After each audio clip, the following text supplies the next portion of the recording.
자, 마음 편하게 그러면은 저는 오늘 사실 오면서 사고 친다는 각오로 지금 와 있습니다. 왜냐면은 제가 하는 이야기들이 조금 예민한 문제의 이야기를 좀 할 거예요. 제가 하는데 뭐 그래가지고 제가 망가지든 세상이 망가지면 할 수 없는 거죠. 뭐 일단은 그래서 저는 사고를 칠 생각이에요.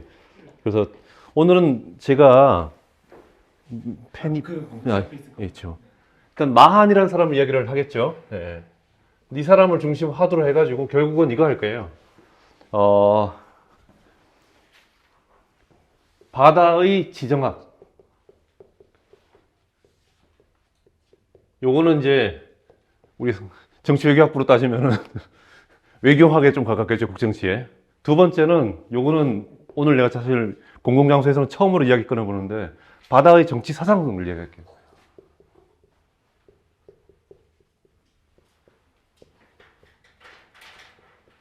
이 이야기가 저는 꽤 중요하다고 봐가지고 이런 이야기를 좀 하겠습니다. 자, 먼저 마한 이야기부터 먼저 할게요.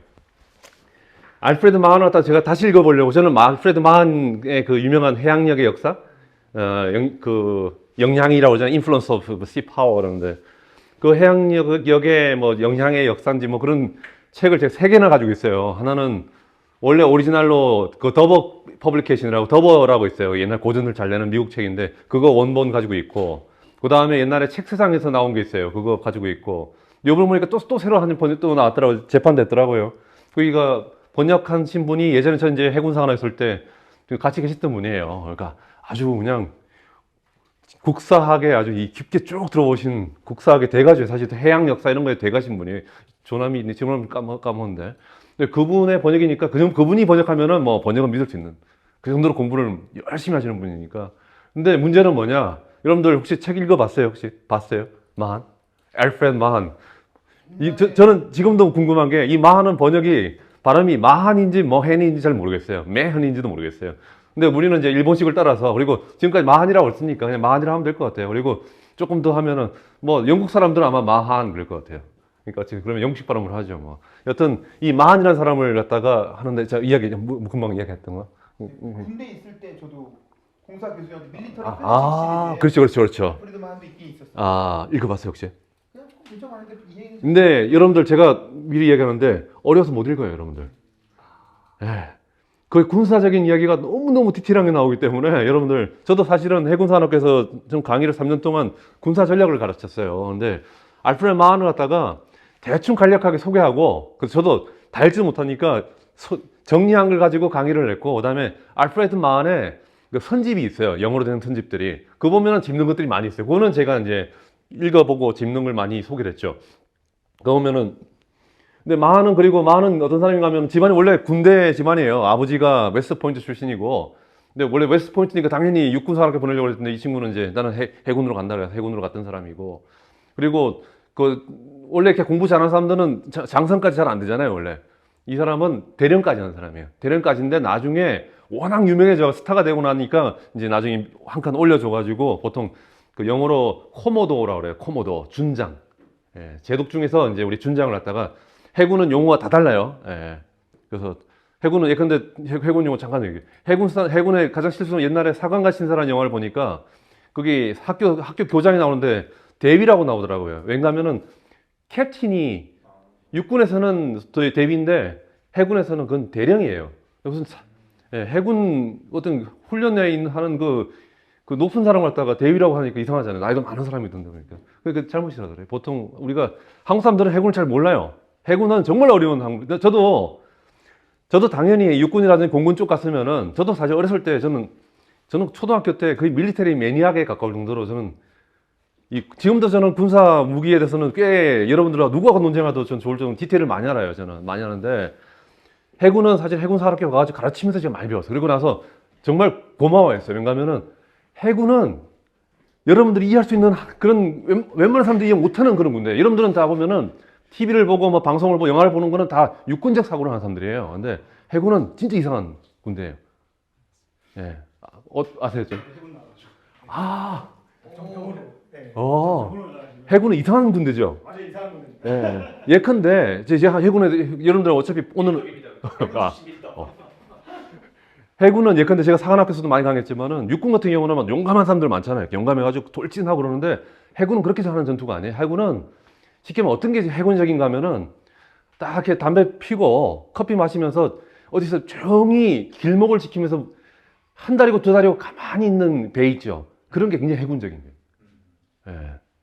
싸우고 뭐 피 흘리고 이런 게 그 굉장히 해군적인 게 아니고 어디 길목에서 딱 앉아가지고 그 상선들 가는 거 있죠. 딱 맞고 거기서 계속 포카 치고 노는 사람들이 굉장히 해군적인 사람들이에요. 그래서 해군 장교의 이미지는 뭔가 하면은 빼쩍 말라가지고 막 그 용감한 게 아니고 배가 나와야 돼요. 일단 해군 장교는 옛날부터는 배가 많이 나와요. 이렇게 뚱뚱하다고요. 이런 사람들이 유명한 해군 제독이 많아요. 배라는 데는 움직일 데가 없잖아요. 그러니까 살도 많이 쪄요. 그리고 배는 잘 알겠지만은 평소에 많이 배를 갖다 위를 안 채워놓으면은 멀미가 나요. 그래서 해군들은 많이 먹습니다. 예, 맨날 먹어요, 맨날. 안 그러면 멀미가 나기 때문에. 그래서 여러분들이 해군을 이해해야 되고, 그 바다를 이해해야 되는데, 자, 그러면은, 그러면 마한이 왜 중요한 사람이냐? 왜 중요한 사람이냐? 미국은 19세기까지만 해도, 자, 전 세계를 지배하는 건 영국이죠. 영국이에요. 영국이 얼마나 센가 하면, 영국은 원칙이 있어요. 영국은 전 세계에 해군 넘버 2하고 넘버 3가 합쳐가지고 영국에 도전하더라도 막을 수 있을 정도의 군사를 가진다고 그랬어요. 항상 그게 원칙이었어요. 그래서 딱 봐가지고 배 숫자라든지 이런 능력을 봐가지고 넘버 1, 넘버 2, 넘버 3가 지금 남이지만 싸우고 있지만 이것들 혹시 합쳐질지 모르잖아요. 힘을. 그래서 계산을 해가지고 얘들 둘이 합쳐가지고 덤벼설 때도 이길 수 있을 정도로 해군력을 갖춘다고요. 그런데 해군이 센데 영국 경제가 떨어지기 시작해요. 그게 19세기 말부터인데 그때부터 치고 올라온 게 미국 경제, 그 다음에 독일 경제예요. 이 두 경제가 치고 올라오면서 미국 같은 경우 그때 처음으로 이제 우리가 경제가 이렇게 세고 그러니 이제는 우리가 해외에 이해관계가 많잖아요. 투자한 것도 많잖아요. 그러니까 투자했는데 국유화시켜버리면은 가서 뺏어야 될 거 아니에요, 다시. 뭐 이런 등등등 해서 우리도 이제는 해군을 가져야 된다. 이런 생각들을 하기 시작한 게 했고, 그걸 가장 강력하게 주장했던 사람이 바로 마한이에요, 마한. 예. 여러분들 그 정도만 알면 돼요.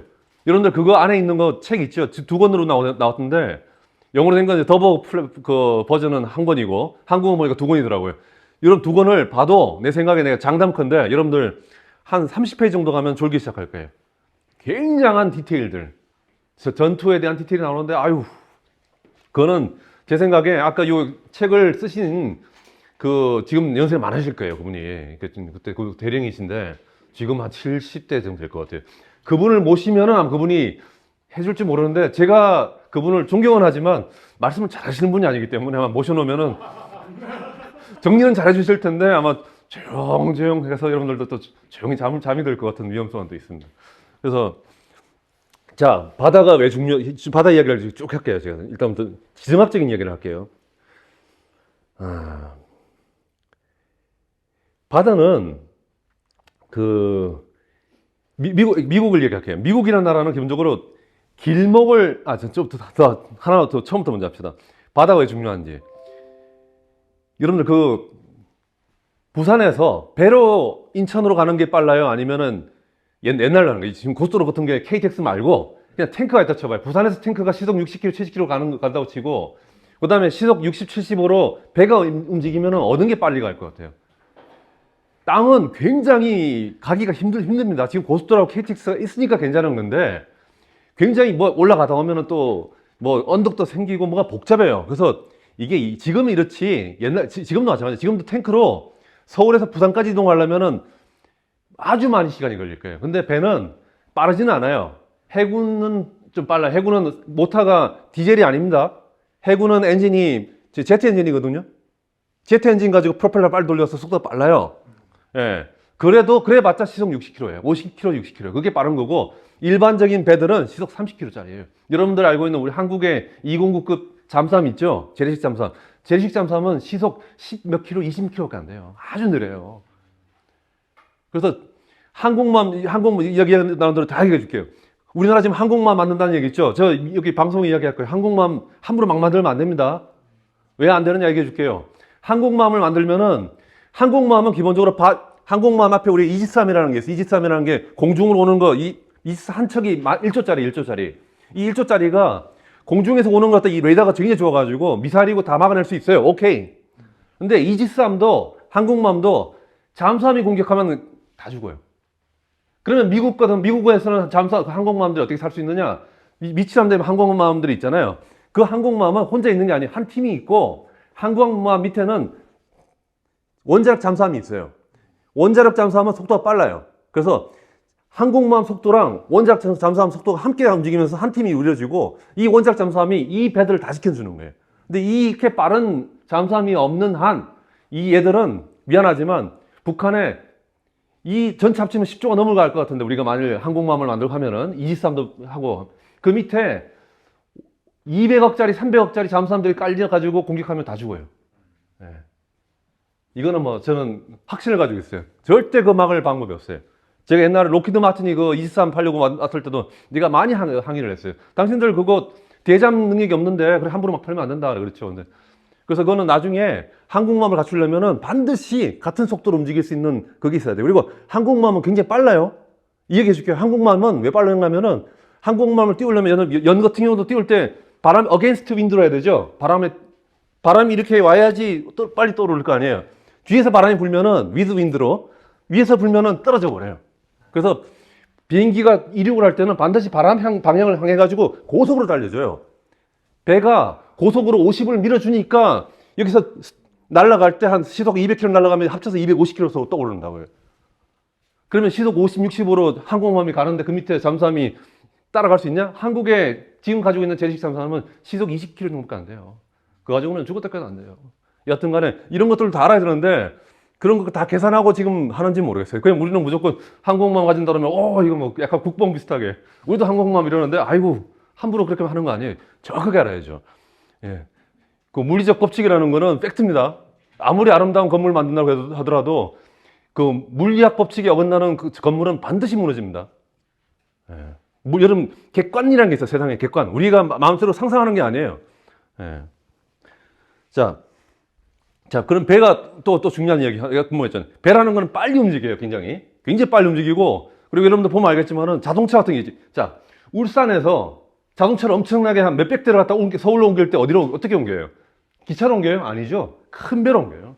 배는 엄청나게 많은 걸 담을 수가 있어요. 이런 배 보면 얼마나 큰지 알 때 이러면 놀라울 정도로 큰 배들이 있어요. 그런 배들에 자동차 100대, 200대, 300대 싣고 다닌다고요. 요번에 봤잖아요, 여러분들. 우리나라 K9 자주포랑 K2 흑표전차 그거 한꺼번에 다 실어가지고 폴란드 갖다 주더라고요, 그러니까. 예. 그게 한 대가 무게가 흑표전차 한 대 무게가 50kg가 넘어요. 50톤이 넘어요, 50톤이. 그런 게 한 몇십 대 이렇게 다 가져가는데 그만큼 배라는 거는 싸게 실을 수가 있어요. 그래서 예전에 중국을 잘 보면은 그 해양 기술이 배 기술이 발전했을 때는 가장 중요한 교통 라인은 결국은 낙타 타고 타박타박 걸어가는 거예요. 그러니까 중국에서 저쪽에 서방하고 그 실크로드로 교육하고 있는 뒷나라가 부강하게 돼 있잖아요. 자, 그런데 해양이 발달돼요. 배도 발달되고 그러면은 무게 중심이 어디 가는 거예요? 중국의 중심이 옛날 시안 쪽이에요. 옛날 시안이 중심이었다고요. 왜냐하면 실크로드의 끝이니까. 근데 지금은 중심은 다 바닷가 아니에요, 바닷가. 왜냐? 바닷가에 있어야지 서방어 외국으로 어디로 이렇게 물건도 보내고 이렇게 교류를 할 수 있기 때문에. 이런 말을 해요. 뭔가면은 여러분 철도가 되게 아예 이런 거 하나 이야기하죠. 한국에서 있는 이상한 신화 하나 깨드릴게요. 여러분들 예전에 어느 정부 때부터 시작해가지고 시베리아 횡단철도 그다음에 한반도 횡단철도랑 시베리아 횡단철도 연결시키면은 우리가 부산에서 기차를 타고 십몇 박 며칠 뒤면은 파리에 도착한다는 이야기 있었잖아요. 안 돼요. 여러분 지금 제 이야기 할게요. 안 되는 이유를 몇 가지 이야기 할게요. 첫 번째, 너무 비싸요. 제가 14박 15일 타고 온 적이 있거든요. 제가 영국에서 유학했잖아요. 하고 있잖아요. 근데 그때 할 때 처음 한번 나서도 그 낭만이 좀 있으니까 라트비아까지 영국의 그 저가 항공사 몇만 원짜리 타고 가가지고 거기서부터 14박 15일 발로 브라디보스토크까지 왔어요. 일단 돈이 너무 비싸요. 비행기 예컨대 그 정도면은 한 100만 원이면은 싼 게 구할 수 있거든요. 저기 사우디 항공이나 이렇게 빙빙 돌아가고 그러면 아니면 그 당시엔 저펜 에어라인 되게 쌌어요. 그 독자 한번 찍고 오면은 되게 싼데 그날 내 돈 쓴 것만 200만 원 쓴 것 같아요. 기차로 가신 게 200만 원. 예, 그러니까 기차 자체는 100만 원 조금 더 된 것 같은데 먹어야 되잖아요. 14박 15일 동안. 합쳐가지고 예, 다 합치니까 200만 원 넘게 나와요. 편도로 200만 원. 예, 편도 200만 원. 비행기는 사실 기내식이 나오는데 예, 아유, 일단 14박 15일 동안, 그리고, 한 번이면 된 거니까. 하기만 하면 하루면 되잖아. 예. 하루면. 그리고 블라스버스통 내려가지고 했더니만, 거기는 또 호텔이 많지 않아. 호텔도 비싸요.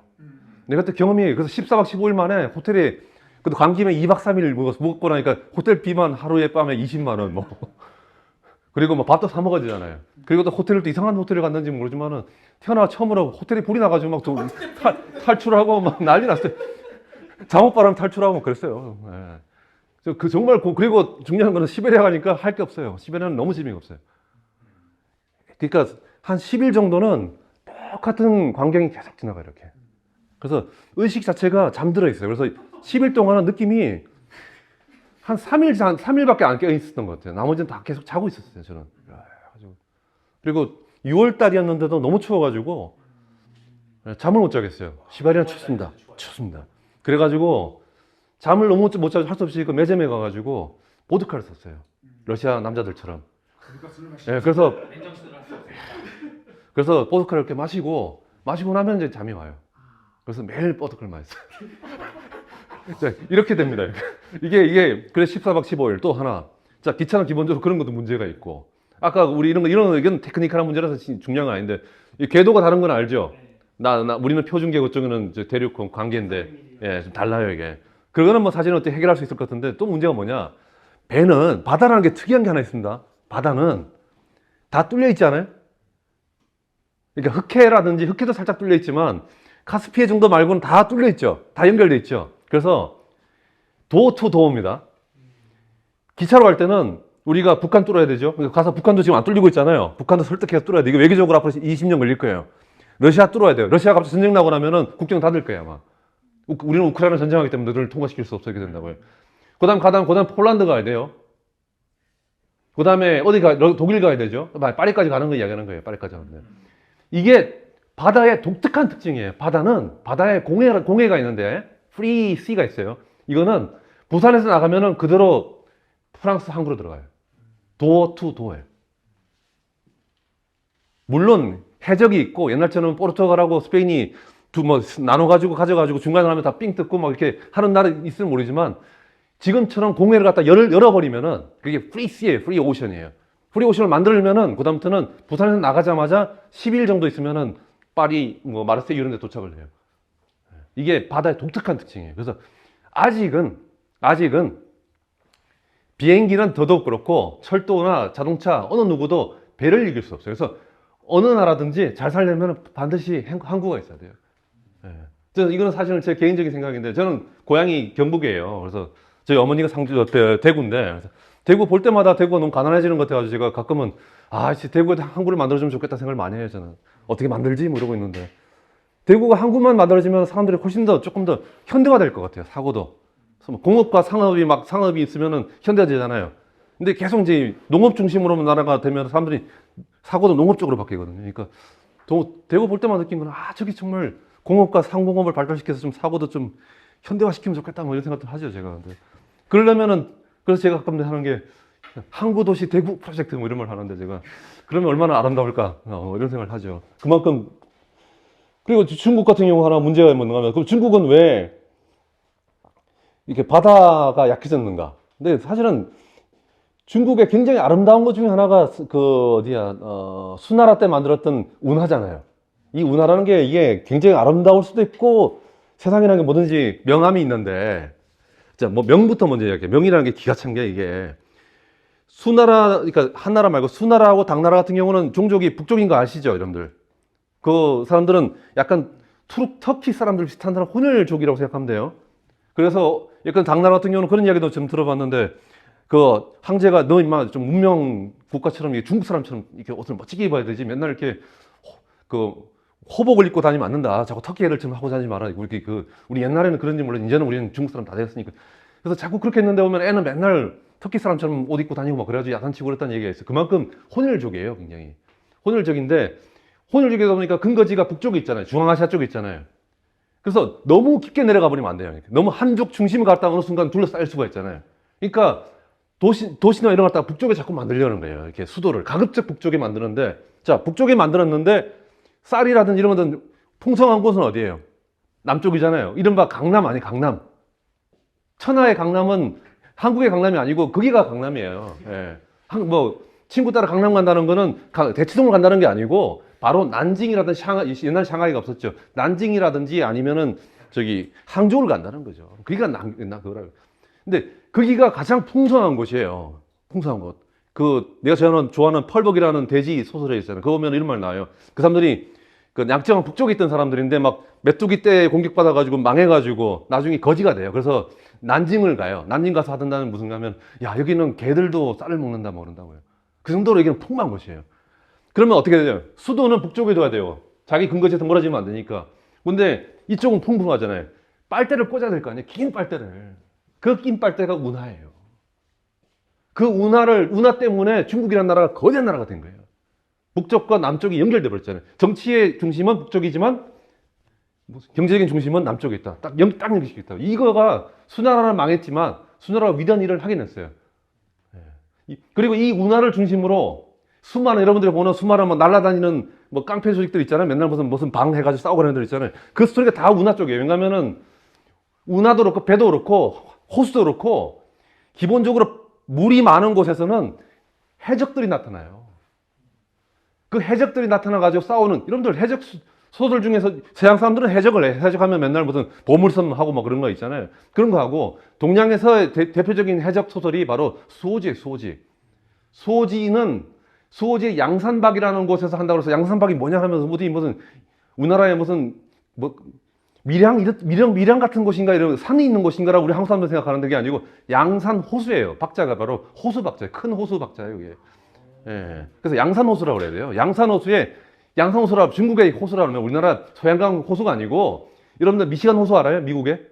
이 정도 급이라고 생각하면 돼요. 이런 호수들이 많겠는데 거기 가면 거의 바다거든요, 사실은. 물만만 민물이라서 안 짜지.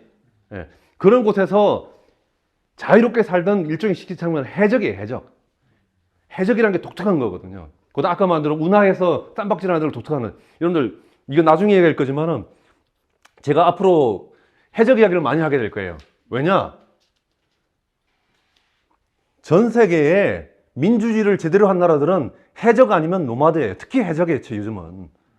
해적의 날에 안 나는 나라가 민주주의 제대로 하는 거 봤어요? 스칸디나비아 애들 해적들이에요. 그죠? 영국 애들 해적들이죠? 그래, 바이킹들이 심지어는 어느 정도 싸움 잘하려면은, 우리 여러분들, 그리스의, 엘리자베스 여왕의 남편이 그리스 왕장 그렇죠? 그 집안이 덴마크 그렇죠? 덴마크면 바이킹이죠? 바로 유럽의 주요한 데 왕가는 다 바이킹이라고 생각하면 돼요. 바이킹의 장점, 쌈박질을 엄청 잘한다. 깡패들이니까. 두 번째, 엄청 용감해요. 여러분들, 한국 사람들은 덜 용감한데, 동양 사람들은. 그거는 확실할 수 있는 거 보면은, 서양 애들 보면은, 이런 플라잉 수트라는 거 본 적 있어요, 이렇게? 몸에다 해가지고 날아가지고 무슨 날다람 짓 하는 거. 이거는 북유럽 애들이 하는 짓이에요. 다른 지방에서는 이런 짓 절대 안 해요. 왜냐면 겁들이 많아서. 바이킹들은 정말 무섭거든요. 예. 근데 이 무서운 사람들이 왜 민주주의를 하냐? 이거 예를 미리 이야기하는. 이거 이번 두 번째 테마에 꽂혀가지고, 제가 소개를 하나 할게요. 최근에 제가 열심히 보는 거 하나. 제가 해적 이야기만 좋아하니까. BBC 지금 한참 하고 있는 거예요. BBC에, Our flag means death. 뭐, 해적 깃발 이런 뜻이에요. 이렇게 말하면. 우리 깃발은 뭐, 해적, 해골 이렇게 있잖아요. 그래서 이걸 보면서 해적이 어떤지 역시 저는 감이 좀 생기는 것 같아요. 코미디예요, 코미디. 되게 웃기네. 저는 BBC 코미디 되게 좋아하는데, 어떤 놈이 뭔가 어떤 사람이 주인공은 얼굴이 하얘 백면사생이고 뭐 말하면 이튼 스쿨 해로 나온 귀족이 부르주아예요.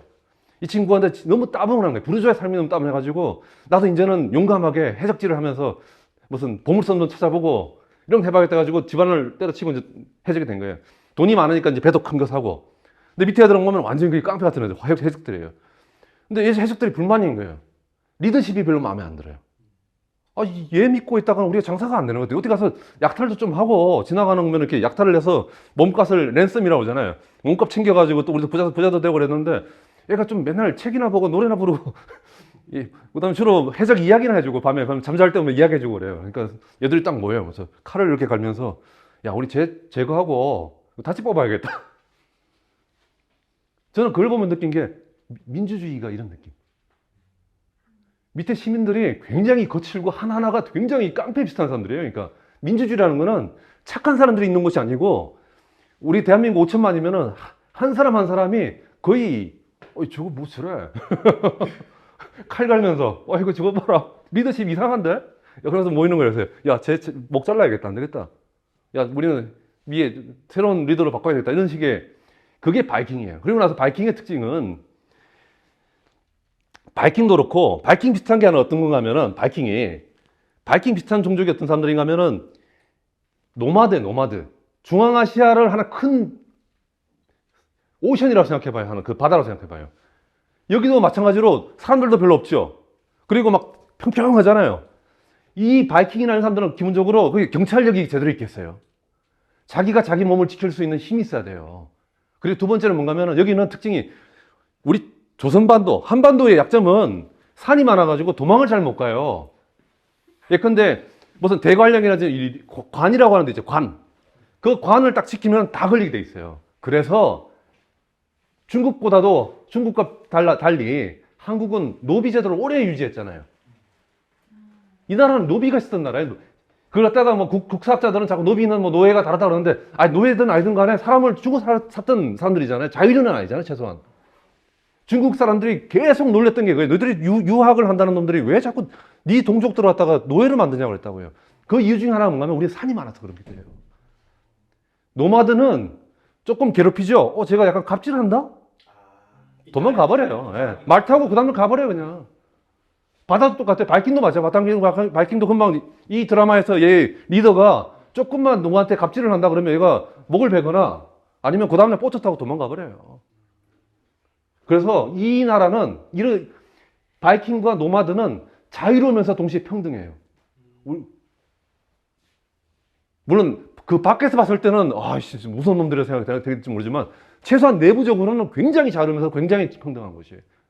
이 논쟁을 여러분들 아셔야 되는 게 뭔가 하면은 지금 미국의 논쟁이 이거랑 관련돼요. 미국에서는 자 보세요.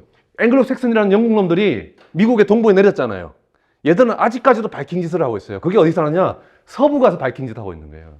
서부의 프론티어맨들이라는 거 있잖아요. 이게 서부 개척하는 사람들이 사실 일종의 땅에서 바이킹 노릇 하고 있는 거예요. 또 돌아다니면서 뭐 좀 해볼 거 없나? 뭐 약탈도 좀 해보고 돈도 좀 벌어보고. 그래서 이 앵글로색슨이 가지고 있던 그 바이킹적인 것을 갖다가 서부 프론티어 가서도 하겠다라고 하는 게 있고, 그런 사람들이 지금은 미국의 공화당 사람들이에요.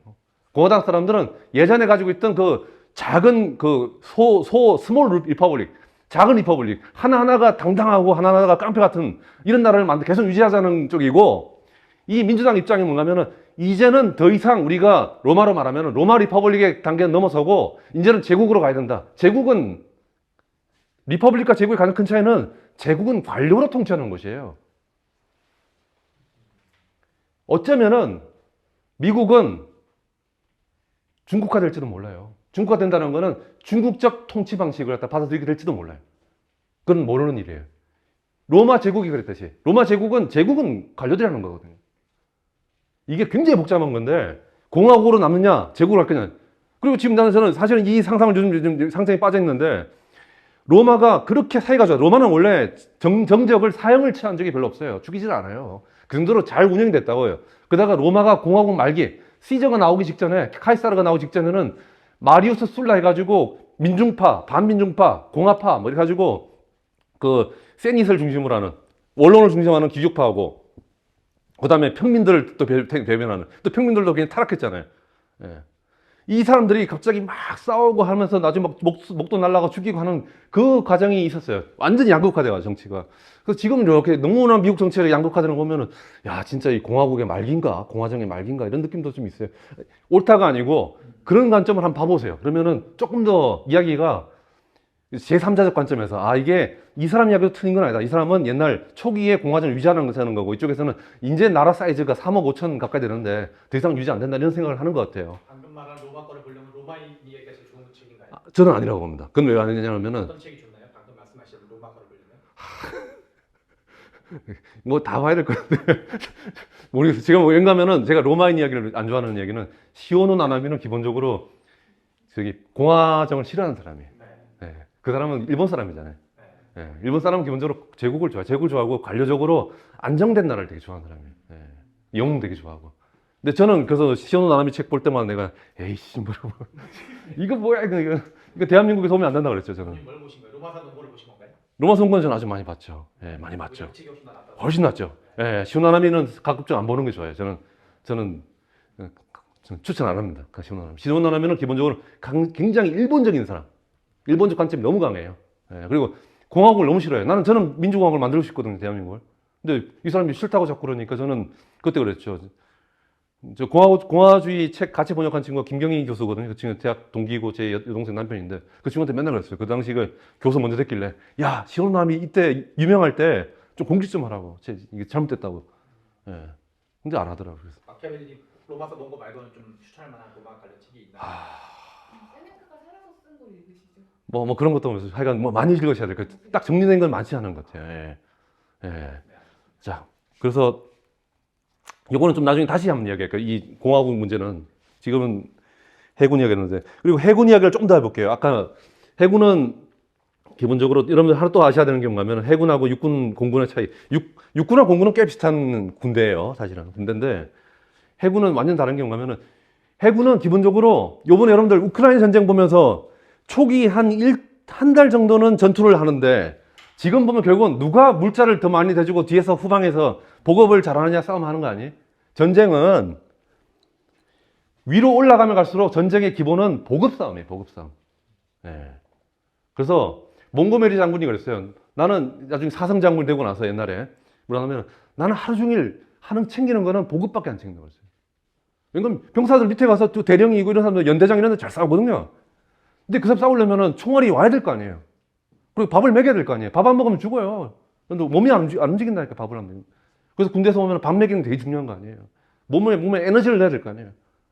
예. 그래서 그 몽고메리가 보급 이야기가 재밌는 건 뭐냐면은 여러분들 잉글리시 브렉퍼스트라는 게 보면은 굉장히 기름 되게 많죠. 막 베이컨에다가 막 뭐 온통 다 기름 같잖아요. 그래서 먹고 나면 되게 든든해요. 하루 종일. 풀몬티라고 있어요. 풀몬티. 양이 엄청 많은 거.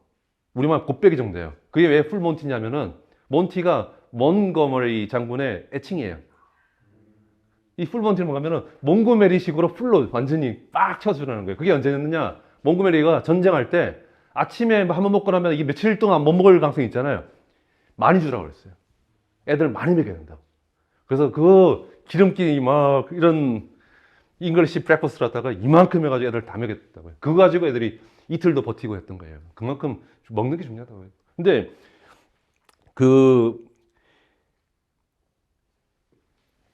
지금 보급 해군 이게 또 좀 더 보급 얘기를 좀 더 해줘야 되면 저기 일본 이야기 해볼게요. 일본 이야기. 우리 일본 여러분들 2차 세계대전 생각하면은 일본에서 가장 중요한 싸움 중에 하나가 무슨 일본의 야마토 그 대전함이 막 침몰되고 이런 것들 여러분 많이 볼 거 아니에요. 미드웨이 해전. 예, 미드 해전 있고 막 다 좋아, 다 좋아. 근데 진짜 여러분들이 안 보는 게 있어요. 그러니까 그것만 보는 거는 그냥 육군적인 사고 방식을 보는 사람들이고 저처럼 해군적인 사람들은 그거 말고 뭔가 하면은 그 섬나라면은 기본적으로 계속 석유 같은 게 와야 될 거 아니에요. 쌀도 와야 되고 이 오는 보급선 이른바 이걸 커뮤니케이션 라인이라고 그래요. 라인 오브 커뮤니케이션 교통선 이러는데 말하자면은 이제 병참선 보급선이에요.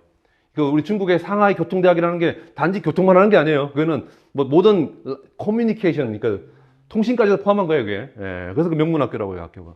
그래서 이 커뮤니케이션 라인이라는 게 말만 한다는 게 아니에요. 이게 바로 모든 이 왔다 갔다 하는 그런 건데 물자부터 시작해가지고 그 당시에 내가 봤을 때는 함대고 뭐고 비행기고 뭐 이런 것보다 더 중요했던 거는 미국의 잠수함이었어요. 잠수함 작전이 먹혀가지고 모든 상선이 다 침몰당했어요. 그래서 일본은 45년 그 핵무기 2방 맞을 때 이미 그 전에 이미 굶어 죽기 시작했어요. 예.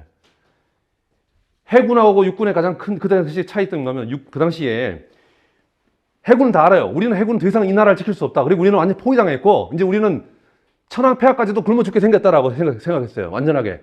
그런데 육군의 입장에서는 우리가 왜 항복하냐는 거예요. 왜냐면 육군의 그 당시에 주력 부대는 만주에 있었거든요. 만주에 300만, 400만이 행복한데 지금 건재하다고요. 근데 우리는 이렇게 건재하고 건강하고 맛있는 거 먹고 맨날 지금 괜찮은데 왜 해군 쪽이 중심으로 왜 자꾸 전쟁을 그만두자고 항복하자는 얘기를 자꾸 왜 하냐?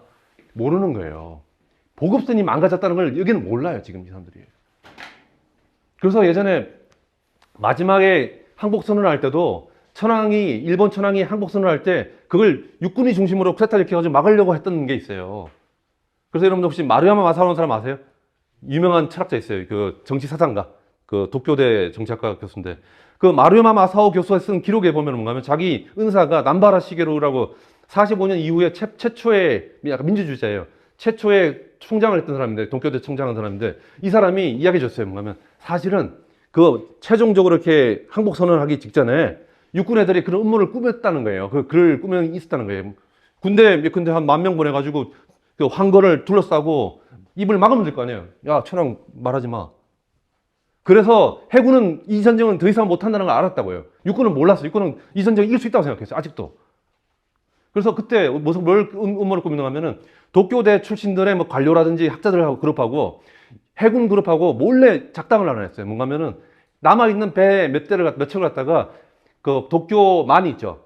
그 만 바다에다가 띄워놓고 황고로 육군이 들어오면은 육군을 타격해서 죽이죠. 못 들어오게. 그런 음모를 꾸밀 정도로 육군하고 해군의 관점이 다르다고요. 해군은 보급이 끊으면 끝난 거예요, 전쟁은. 지금도 마찬가지예요. 육군 안에도 보급 끊어지면 끝난 거예요. 육군과 해군은 조슈번 사스버번이랑 또 역사들이 있죠.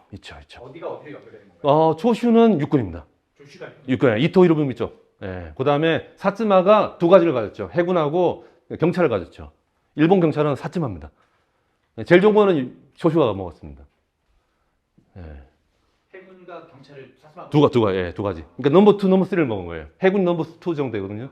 넘버 3가, 일본은 넘버 3가 육군, 경찰입니다. 경찰 내무성이 일본에서는 가장 센 곳이에요. 지금도 마찬가지예요. 일본은 국회의원도 경찰에서 나오지, 검찰에서 안 나옵니다. 검찰은 국회의원 한 명도 없습니다. 제가 알고 있기로는. 예. 역대로 100몇십 년 동안 검찰 출신의 총리라든지 검찰 출신 정치관 없어요. 일본은 경찰의 나라예요. 경찰이 유죄 그러면은 법원까지 유죄입니다. 그 99%. 경찰관의 수사관이 판단하면은 그대로 법원까지 통과해요, 무조건. 왜냐? 여러 가지가 있는데 아까 말한 대로 이 미주신 이후로 육군, 해군 빼고 문민 관료 중에서는 경찰과 내무성이 언제나 1등했고, 그 다음에 이른바 도쿄제국대학교, 동경제국대학교 애들은 다 경찰로 갔어요. 여기 대표 중에 사람 낙하소네. 자, 그리고 이 보급이 중요하고, 그 다음 바다 중요함을 좀 계속 이야기 하는데, 바다 중요한 건 몇 가지 또 이야기할게요. 얼마 전에 그 김정은이 뭐 평양하고 원산까지 뭐 운하를 뚫겠다고 그랬잖아요. 그 운하 뚫어야 되는 이유가, 제가 살 때 이해가 돼요. 그거는 이해가 되는 게, 물론 물자도 교류가 물자는 고속도로 하나 만들면 더 나을 것 같긴 한데, 북한 해군의 가장 최대 약점은 뭔가 하면은 전쟁할 때, 전쟁은 기본적인 전술을 알려드릴게요. 전쟁의 제일 바보 같은 게 뭐냐면 군대를 흐트러뜨리는 거예요. 집중의 원리라고 했어요. 우리가 이렇게 있잖아요. 그러면은 우리 팀을 이렇게 상대방 10명이 우리 10명이죠. 그러면은 우리 팀을 딱 10명을 단결시키고 상대방은 흩어졌다고 쳐봐요. 그러면은 흩어진 애들 다 각계에서 급하면은 우리는 나중에 죽어봤자 한 명밖에 안 죽고 상대방 다 전멸이에요. 원래 집중하는 사람들이 이기게 되는 거예요. 하나씩 깨는 게. 근데 우리가 해군으로 보면은 한국의 남해를 보고 동해를 이렇게 펼친다고 쳐봐. 이렇게 펼친다고 하면은 북한은 동해 함대는 여기 있죠. 서해 함대는 여기 있죠. 그 중간에 한국 함대가 있는 거예요. 한국 함대가 항상 중심이 있어가지고 여기가 좀 가까우면 여기 또 뭐가 있다고요? 우리 해안선을 갖다가 쭉 펼쳐봐. 이렇게 일직선으로. 여기가 한국 대한민국 해군이에요. 여기가 진해니까 작전사령부. 이쪽에 동해 함대. 아, 이렇게 한반도를 예, 이렇게 거리로만 계산하자면은. 그러면은 여기가 한반도 작전사령부가 있는 진해, 그 다음에 동해 쪽에 있는 이함대, 이쪽 평택에 있는 이함대가 있죠. 그러고 나서 여기 북한 서해 함대, 이쪽에 북한 동해 함대. 북한 동해 함대는 대한민국 함대에서 이어해가지고 중간에 떨어져 있어요.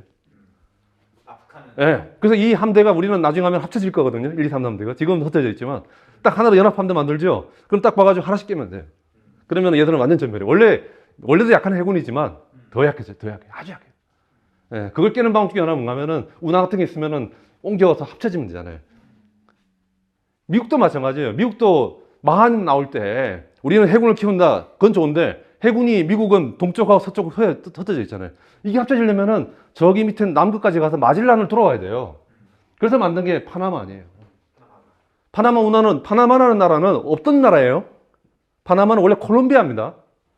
콜롬비아에 뚫기가 좋은, 왜냐면 호수가 몇 개 있어가지고 호수 사이만 딱딱 뚫으면 뚫릴 것 같거든요. 그래서 미국이 독립을 시켜요. 그 지역만. 원래 그렇습니다. 예, 독립을 먼저 시켜야지 그게 약간 미국이 다룰 수 있는 나라를 만들 수 있잖아요. 예. 지금도 중국이 시도하는 게 하나 있어요. 중국이 뭘 시도하고 있는가 하면은 싱가포르라는 거는 친미 국가예요. 그리고 지금 인도네시아도 친미로 만들려고 미국은 많이 노력하고 있고 말레이시아는 조금 더 옛날 영국 식민지도 있고 그래서 좀 친하고 파나마 운하의 거기 파나마는 나라인가요? 파나마 독립됐습니다. 예, 나라인데 그게 뭐 미국이 많이 컨트롤하는. 미국이 예, 그래서 말을 안 들으면 거기 국가 지도자로 왔다 미국이 그 군대를 파견해서 데려가가지고 미국 국내 법정에 세우죠 이렇게. 이건 그렇지 않아요. 예. 예, 파나마는 이 뭐 방송 보면은 하나 사람들 미안하지만은 그다지 독립적인 나라 아니에요. 어쩔 수 없어요. 이거는. 미국 입장에서는 파나마는 우리가 컨트롤한다. 예. 푸에르토리코랑 비슷한 건가요? 포르토리코는 조금 더 미국에 아예 형식적으로 가까운 나라고. 미국령? 예, 예. 그런데 미국령. 그러니까 이 나라는 명은 아니에요. 공식적으로는 독립국가예요. 그렇지만은 말을 미국말 잘 안 들으면 조금씩 이렇게 조금 예 이렇게 그러지 마라 그러죠. 때리기도 하고. 그 원래 독립을 시켰고요 미국이. 원래는 여기가 콜롬비아입니다. 콜롬비아 북쪽 지역이에요. 그렇다가 콜롬비아 전체를 갖다 어떻게 할 수 없으니까 야 미안하지 이거 동점 시키자 그래서 아마 분명히 거기에 소수민족이 하나가 반란을 일으켰어요. 그러면 언론 쫙 때려가면서 아 소수민족 보호한다고 하면서 했겠죠. 모르겠지만 지금도 마찬가지인 게 지금도 지정학 이야기 더 드리면은 중국인 나라가 골치 아픈 게 중국이 유럽하고 뭐 하는데 말레카 해협이라는 데가 골치 아프거든요. 말레카 해협에 친미 국가인 싱가포르도 있죠, 뭐 인도네시아도 있죠. 뭐 이걸 뚫고 가야 되는데 이거 어떻게 뚫을 거예요? 그리고 해협이라는 데는 가면은 배도 속도도 못 내요. 잘못하면 좌초가 되거든요. 그 시속 20km, 30km 하는데 이 많은 나라가 지키고 있는데 그거 못 뚫어요. 내가 볼 때 전시되면은 다 막힌다고 생각하면 돼요. 그게 안 뚫리면은 중동에서 이란 같은 데서 석유가 어디에 들어갈 거예요. 그래서 중국 입장에서는 어떻게 해서라도 중동이라든지 저쪽에 또 물자가 뭐 천연 자원이 와야 될 거 아니에요. 전쟁을 해야 될 거 아니에요. 그래서 아프리카 그다음에 중동 지방에 빨대를 꽂을 수 있는 그 파이프가 필요해요. 그 파이프 중에 하나가 뭔가 하면은 겨우 만들어놓은 파이프가 파키스탄이 친중 국가거든요. 파키스탄은 아무리 나쁜 짓 해도 중국이 보호해 줄 거예요. 파키스탄 중국하고 사이에 조금 연결돼 있어요. 두 나라가. 회랑이 있어요. 그 회랑으로 고속도로 해가지고 이렇게 하면은 저기 뭐 끝에 한국이랑 연결이 돼요. 이렇게. 그 다음에 미얀마도 지금 싸우면 우리 생각에는 민주주의 싸움이라고 생각하는데 저의 눈에는 이건 지정학적 싸움이에요. 미얀마가 바로 뒤쪽이 윈난인가 그럴 거야 아마. 중국 윈난이에요. 거기서 이렇게 뚫어가지고 중국 그게 군부는 친중하면서 우리를 보호해달라는 거고 미국 쪽에서는 뭐 민주주의도 이야기하면서 보편적 가치 이야기하면서 빨리 무너뜨리고 싶을 거예요. 그래서 친미 국가고 만들고 싶을 거고 이걸 막아야 돼. 미국에서 막아야 되거든요. 안 그러면은 말레카 해협 돌아가지 않고 그냥 직접 그 다이렉트로 인도양으로 나와버리거든요. 이 싸움이 엄청난 싸움이에요. 인도양으로 그냥 나올 수 있게 할 거냐 말 거냐. 또 그래서 할 수 있는 하나 하는 게 지금 중국이 하고 있는 게 뭔가면은 중국은 내가 봤을 때 꽤 오랫동안 지켜봤는데 태국을 굉장히 친중화시키고 싶어요. 왜냐면은 태국의 한 부분이 조금 좁아요. 거기 갖다가 파나마 해협처럼 만들고 싶어 하거든, 미국은. 그러면은 저쪽에 1대1로 해가지고, 고속철을 가지고 연결시키면 되잖아요, 지금. 그리고 태국은 좀 가능할 수 있는 게 태국의 군부나 왕이나 이런 것들이 자본주의 그렇게 그다지 친자본주의적이진 않아요. 내가 너무 세게 말 안 할게요. 태국 하면 잘못 말했다고 하는 입국을 못한 얘기 때문에. 좀 그래요. 그러니까 태국은 묘한 나라예요. 태국은, 여러분 아셔야 되지만, 태국은 아직까지 토지개혁을 안 한 나라거든요. 태국도 지금 중국이랑 가깝죠. 태국은 토지개혁, 여러분 토지개혁 알죠? 옛날에 했던 49년을 할 때. 토지개혁을 해야 되는데, 내가 쓸 때는 자본주의 제대로 하려면은, 그 전체 토지의 40몇 %인가가 왕실이 가지고 있어가지고, 가장 강력한 저항 세력은 왕실이에요. 그래서 태국을 여러분 가보면 아시겠지만, 태국 왕은 언제나 이야기하는 이런 거예요. 자본주의에서 뭐 하겠니? 잘 살면 뭐 하겠니? 그냥 안분자족 편안하게 문화를 즐기면서 우리 해피하지 않니? 이렇게 이게 그 이데올로기가 가득 차 있죠. 동남아에서 토지개혁을 한 나라는 아무 데도 없지 않나요? 별로 없는데 제가 다른 데 잘 모릅니다. 예. 누가 간 걸로 예. 근데 그냥 태국은 일본, 한국, 대만, 예. 중국만, 네. 태국 가보니까 확실히 그게 강력하게 그런 점에서 태국 군부하고 왕실은 모르겠어요. 어느 상황에서 갑자기 자본주의 압박이 가해지면은 중국에 가까워질 가능성이 꽤 많아요. 그리고 종족적으로도 중국 친중 사람들이 되게 많아. 가보면은 이런 말 들어봤죠? 이러면 요즘 그 케이팝에 보니까 뭐 리사는 뭐더라? 로쏘라고 그래요. 로우 소사이어티 하층. 그 다음에 민니인가 있죠? 아, 여자아이들의 민니라는 애가 있어요. 노래 잘하는 애 있어요. 걔는 하이 소사이어티라 가지고 저기서 핫소라고 그래요. 이 계층인데 재밌는 거 한번 둘 얼굴 잘 봐요. 하이 소사이어티는 가보면은 여러 번 가봤는데 중국계 사람들 되게 많아요. 생긴 게 중국 사람 생긴 거예요. 이런 문제가 또 있어가지고 여튼 간에 여러분들 잘 봐야 될 것 중에 하나가 그 태국에 분명히 중국은 거기서 파나마우나 비슷하게 하나 뚫고 싶을 거예요. 예, 그러면은 이 말레카 해협, 싱가포르, 친미 국가들이 울거리는데 안 지나도 되는 거거든요. 뭐 그런 싸움들을 지금 하고 있죠. 예. 그리고 이 보급 이야기 하는데, 그 다음에 해군이, 우리가 이제 미국 같은 경우 해군이 세잖아요. 해군이 센데, 해군 전략에 대한 하나 핵심은 몇 가지만 알려드릴게요. 그러면 해군 전략은, 육군은 숫자가 되게 많아요. 우리 한국 육군만 해도 미국 되게 세 보이지만 미국 육군의 숫자는 우리보다 적습니다. 한국은 예비군만 300만이에요, 우리는. 센 나라예요. 전 세계에서 예비군 300만 가진 나라는 거의 없을걸요. 예. 우리가 포병 전략 알잖아요. 이른바 포방부. 예. 대한민국 지금 포병은 이번에 러시아 무너지고 나면 세계 한 2위, 3위 정도 되지 않겠어요? 거의. 그 정도로 대한민국 육군이 센 나라예요. 근데 미국은 안 세요. 결국 해군인데, 미국의 예산의 대부분도 해군이 가지고 있고, 핵탄두의 대부분도 해군이 가지고 있고, 그러니까 미국은 해군의 나라로 생각하시면 돼요. 해군의 나라. 그리고 월급도 해군 장교들이 돈 제일 많이 벌어요. 해군 장교 중에서 제일 많이 버는 사람, 미국의 장교들 중에서 가장 좋은 월급 많은 병과는 어딘가 하면 핵잠수함 병과. 두 번째는 해군에서 한국만 해서 떠오르는 네이벌 윙. 해군 항공대 파일로트. 이게 탐카. 예, 그치, 톰 크루즈. 이쪽에 돈 제일 많이 버는 거예요. 예. 근데 이 해군이라는 건 사람이 얼마 안 되고 배가 많지가 않아요. 예, 배가 진짜 몇 채가 없습니다. 예컨대 나중에 혹시라도 중국하고 한국하고 뭐 전쟁을 항해해서 한다 그러면은 배 쉽게 말하면 이쪽에 25척, 이쪽에 30척하고 싸워가지고 거기서 한쪽이 지면은 그냥 바다 다 뚫리는 거예요. 그냥 상륙을 막 할 거예요. 100만 명이 상륙할 거예요. 예. 배 30척, 40척이 대한민국 운명을 결정한다니까요. 되게 무서운 이야기예요. 30척인데 보면은 몇 척 안 되는데 아마 계속 속보리 나올 거예요. 지금 뭐 한국에 무슨 배 한 척 침몰했다. 중국 척 한 척 침몰했다. 이 속보를 우리 보고 있을 텐데 나중에 딱 그러다가 한국 함대 와해 딱 나온 순간 그럼 이런 걸 생각하면은 중국군이든 적군이든 어느든 간에 그러면은 해안의 항구에 마음 놓고 100만 명, 200만이 막 내리겠구나 생각하면 돼요. 그때는 이제 상선이라든지 여객선 태워서 올 거예요. 다 뚫렸으니까 이제. 그렇게 해군이라는 거는 몇 척이 안 되는데도 그게 운명을 결정해요. 예. 그럼 미국 해군은 뭘 하느냐? 다 다른 거 없어요. 미국은 아까 말했잖아요. 전 세계 보급선만 깡패가 모든 걸 다 장악할 수는 없잖아요. 길목이 있어요, 세상에는. 그 길목만 정확하게 지키면 돼요.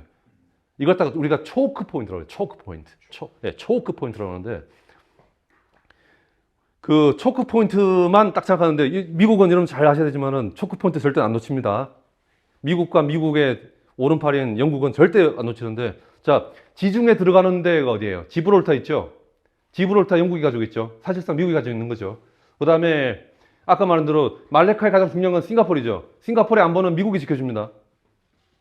자, 그 다음에 대한해협의 초크포인트는 양쪽에 두 군데 있어요. 부산하고 저쪽에 대마도 있죠. 그래서 한국의 남쪽과 대마도 쪽은 미국이 절대 놓치지 않는 것입니다. 아마 한국에서 무슨 공산혁명이라도 무슨 뭐 일어나가지고 하더라도 만약에 근데 어떤 공산혁명이 있다고 쳐요. 아니, 누가 어떤 사람이 뭐 친중인 사람이 있다고 쳐봐요. 그 사람이 혁명을 일으켜 했을 때도 아마 부산 정도는 떼줘야 될 거예요. 안 떼주면 미국이 막 난리가 날 테니까. 그 사람이 머리 좋다면은 부산 딱 떼주고 여기쪽에서 스톱하자 하는 게 아마 오히려 상책일지도 몰라요. 내가 너무 많은 비밀을 알려주는지 모르겠는데 그만큼 미국 입장에서는 미국 초크포인트는 절대 놓치죠. 아까 파나마 운하 초크포인트죠. 스웨즈 운하 초크포인트죠. 대한해협이 부산항이랑 뭐라고요? 저쪽엔 대마도 있잖아요. 대만. 예, 그 사이. 예. 그 다음에 스웨즈 운하가 예컨대 반미 쪽에 정권이 이투에 들어올 수가 있을까요? 전 세계 자본주의가 놔둘까요, 그러다가? 절대 안 놔두죠. 스웨즈 운하는 반드시 이거는 미국과 이쪽이 가져야 되는 거예요. 미국은 그다음에 또 있잖아 터키도 조금 하는데 터키도 초크 포인트거든요. 흑해하고 들어오는 거 아니에요. 이번에 우크라이나 했을 때 나토도 미국이 엄청나게 압박하잖아요. 터키한테 해가지고 결국은 막잖아요. 그러면은 저쪽에서 러시아 함대가 합류해서 들어가 버리잖아요. 지금. 예, 헛길을 들어가 버리니까 또 등등등. 그래서 전 세계의 주요한 길목들 있죠. 길목들은 다 해군 국가인 미국이 장악하고 있다고 생각하시면 돼요. 예. 자, 그리고 이 정도만, 아이고, 시간이 너무 많이 갔네. 자, 그러면 제가 이거는 오늘 체험하는 이거는 한번 농감하게 이야기해 볼게요. 지금까지 아무도 이야기 안 했는데, 이제 바다 정치 사상을 살짝 이야기해 볼게요. 아까도 이야기를 살짝 했는 것 같은데, 이건, 지금 이런 이야기 하면 여러분들 아마 강박적으로 제 말에 반발할지 모르겠어요. 여러분들, 우리 대한민국은 해적이 돼야 됩니다. 그러면은 좀 기분 나쁘지 않아요? 원피스란 게 그거. 아니, 왠가면은 저는 한국 사람들 겁이 너무 많은 것 같아요. 지금. 너무 많아요, 너무. 그건 이유가 있어요. 이유가 뭔가면은 제국은, 자, 여러분들 제가 책을 추천해 볼게요. 제국 통치의 가장 중요한 책 두 권을, 두 사람을 추천해 볼게요. 미국, 서양 정치 사상에서 제국적인 데서 벗어나서 조금 더 원기왕성한 그 공화국의 시민이자고 한 사람들이나 저는 제가 봤을 때 제 개인에 제가 다 알지는 않았는데 제가 한번 책을 써야 될 거예요. 두 사람을 저는 보고 있어요. 한 사람이 니체예요. 그리고 니체를 갖다가 사회학적으로 조금 풀어 쓴 사람이 미셸 푸코예요. 미셸 푸코는 제국이 어떻게 통치하는지를 꽤 잘 알아요. 자, 그럼 미셸 푸코 중에서 어떤 책이 제국론에 가까우냐? 살짝 가까운 게 감시와 처벌. 두 번째가 마지막에 썼던 성의 역사 3부작 내지 4부작, 최근에 4부작까지 나왔더라고요. 이렇게. 자, 제국은 앞으로 제가 미국에 대해서 예상을 해볼게요. 미국이 이제 제대로 된 제국으로 로마 제국처럼 이렇게 거대한 관료를 가진 통제를 잘하는, 그리고 경찰이 커야 돼요. 지금도 미국 경찰은 약하거든요. 숫자도 많지 않고. 근데 아마 경찰이 많아야 되고, 그 다음에 고급 관료가 나야 될 거예요. 하버드 대학 나온 애가 아마 행정고시를 봐야 될 거예요. 행정고시 봐서 관료가 되는 그런 날이 올 거예요, 아마. 올 거라는 봐요. 지금은 안 해요. 지금은 그런 거 하라고 하면, 내가 왜 해? 나 돈 많이 벌어서 의사하고 변호사 하지 그런다고. 아니, 잡은 거가 되죠. 근데 아마, 니체 책은 뭐를 봐야 되나요? 니체의 책은 두 가지가 있습니다. 뭔가 하면은, 선악을 넘어서 하고, 그 다음에 도덕의 계보. 선악에 넘어서라는 책을 제가 소개를 한번 할게요. 한국에서 선악에 넘어서라면 무슨 말인지 모르는데, 자, 선악에 넘어서란 말을 왜 쓰는가 설명해 드릴게요. 그 선이라는 게 굿인데, 이건 한국말 하면 번역 이상해요. 영어의 굿은 뜻이 두 가지가 있어요. 훌륭하다는 뜻이 있고, 착하다는 뜻이. 우리 착하다는 보면 약간 착한 사람 있죠? 근데 훌륭하다는 사람은 위대한 사람일 수 있잖아요. 그래서 굿의 뜻은 훌륭하다는 뜻하고 착하다는 뜻이 있는데, 이거 하나만 이야기하면 안 될 것 같아서 구분을 하는 거예요. 굿 중에서 매칭을 시키는 거예요. 훌륭하다, 졸렬하다. 그 다음에 착하다, 그 다음에 성질이 나쁘다 그럴까? 가지고, 진짜 악한 애야. 악한 애야. 그랬다 우리가 굿은 이블이죠. 이블. 그래서 이 사람이 일부러 요 매칭을 쓴 거예요. 그 말은 무슨 말이냐? 내가 쓰는 굿은 선악이라고 쓰니까 선이라는 뜻이라는 거예요. 선. 이 책 간단해요. 이거 한국 사람들에 직격탄 날리는 거예요. 한국 사람들이 착한 사람 되게 좋아해요. 착한 사람이 꼭 좋지 않습니다. 제가 한국 영화 보면 가장 싫어하는 중 하나가 이순신을 묘사할 때, 이순신을 김영민 사람 있잖아요. 일단 잘생기고 언제나 착해. 그래. 모든 게 올바라요. 그러면서 말할 때도 보면은 나는 꼭 그런 것이 아니다. 이런 식으로 말을 해요. 영국 가면 달라요. 영국 가면은 처칠 같은 사람이 교활한 사람 나와요. 아주 껄랑껄랑하면서. 그렇지만 일을 이뤄내요. 탁탁탁 해가지고 뒤에서 이번에는 폐하께서 올라가셔야 될 것 같습니다. 그래서 왕도 만들고 막. 그러니까 일을 만들어내는 사람이에요. 대신 아주 영리하고. 근데 성격이 조금 모자라요. 좀 안 좋아요, 이게. 그러니까 저는 사실은 니체의 관점에서 본다면은 이게 뭔가면 착한 병에서 좀 벗어나라는 얘기, 비욘드 하는 게 뭔가면 넘어서라는 게 제발 좀 그만 착해지라는 거예요. 그 착함이 바로 제국의 통치 원리거든요. 제국은 사람을 영어로 하면 테임이라고 그러죠. 굉장히 순한 사람을 만들려고 그래요. 순한 사람 만들어가지고, 왜냐하면 제국의 가장 문제는 뭔가면은 나라가 커지잖아요. 제국은 이 수많은 사람 관료로 통치해야 되는 옛날에는 그러니까 공화국은 알아서 통치를 하면 돼. 자기들끼리 뭐 공동체도 만들고 뭐 이렇게 밑에서 만들잖아요. 뭐 타운 미팅도 하고 뭐 이러는데 이게 이제 더 이상 안 되는 거예요. 지금도 미국도 오면은 가보면 엉망이잖아요. 그러니까 이걸 관료를 가지고 이제 대한민국이나 일본처럼 이렇게 딱 정리시켜가지고 그 범죄율도 낮추고 뭐 이거 하고 싶을 거야 아마 민주당 사람들은. 근데 그걸 하려면 관료를 엄청나게 가져야 되는데 관료는 재밌는 게 하나 있어요. 여러분들 이거 행정학 법칙 하나 제가 알려드릴게요. 자, 우리가 인간이 인간을 하는 거기 때문에 여러분들 사람이 있으면 그 사람을 관리할 사람이 한 필요하죠.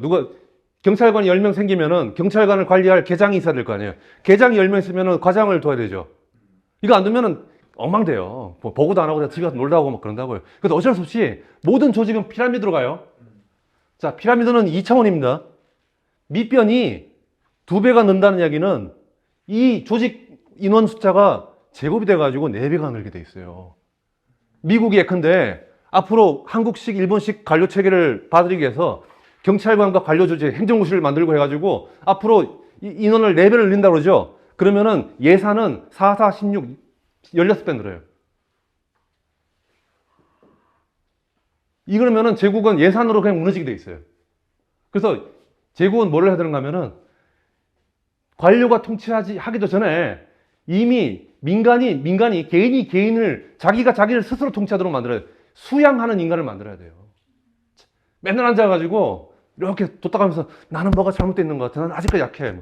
누가 예컨대 그 미셸 푸코 많이 이야기하지만 옛날에 그리스라든지 로마 공화국 사람 같으면은 나도 정치를 좀 해볼까 이러는데 제국 가면은 수신제가 치국평천하. 너의 덕을 다 쌓고 나서 해라라고 하면서 정치고 뭐고 이렇게 너무 설치지 말아라고 한다고요. 그러다 보면 나이가 이제 60, 70대면서 이제 힘이 없어가지고 안 와. 다들 그래서 정치도 안 하고 다 집에서 맨날 주작 책 읽고 도 닦고 그다음에 자기를 자학하고 나는 아직까지 멀었어 그러고. 그래서 착한 사람 만들어요. 그런데 이런 이야기 하면 좀 이상한데 여러분들 혹시 해외 경험 있는 사람 모르겠지만은 한국 사람의 독특한 게 하나 있어요. 내가 왜 이런 이야기를 하면은 한국은 고려 말고 조선시대 이후로는 우리가 명나라의 변방으로 들어갔잖아요. 변방이에요. 예. 조선이 초기에는 예컨대 우리 정도전 드라마 보면 알겠지만은 명나라하고 주원장이랑 이 고려하고 누가 이 패권을 잡는 가 싸움도 할 수 있을 정도로 아마 그러면 군사력이 10만 이상 됐을 거라고요. 근데 조선 후기에는 10,000명이 안 돼요. 군대가 없다고요. 그리고 여러분들 미스터리 하나 알려드릴게요.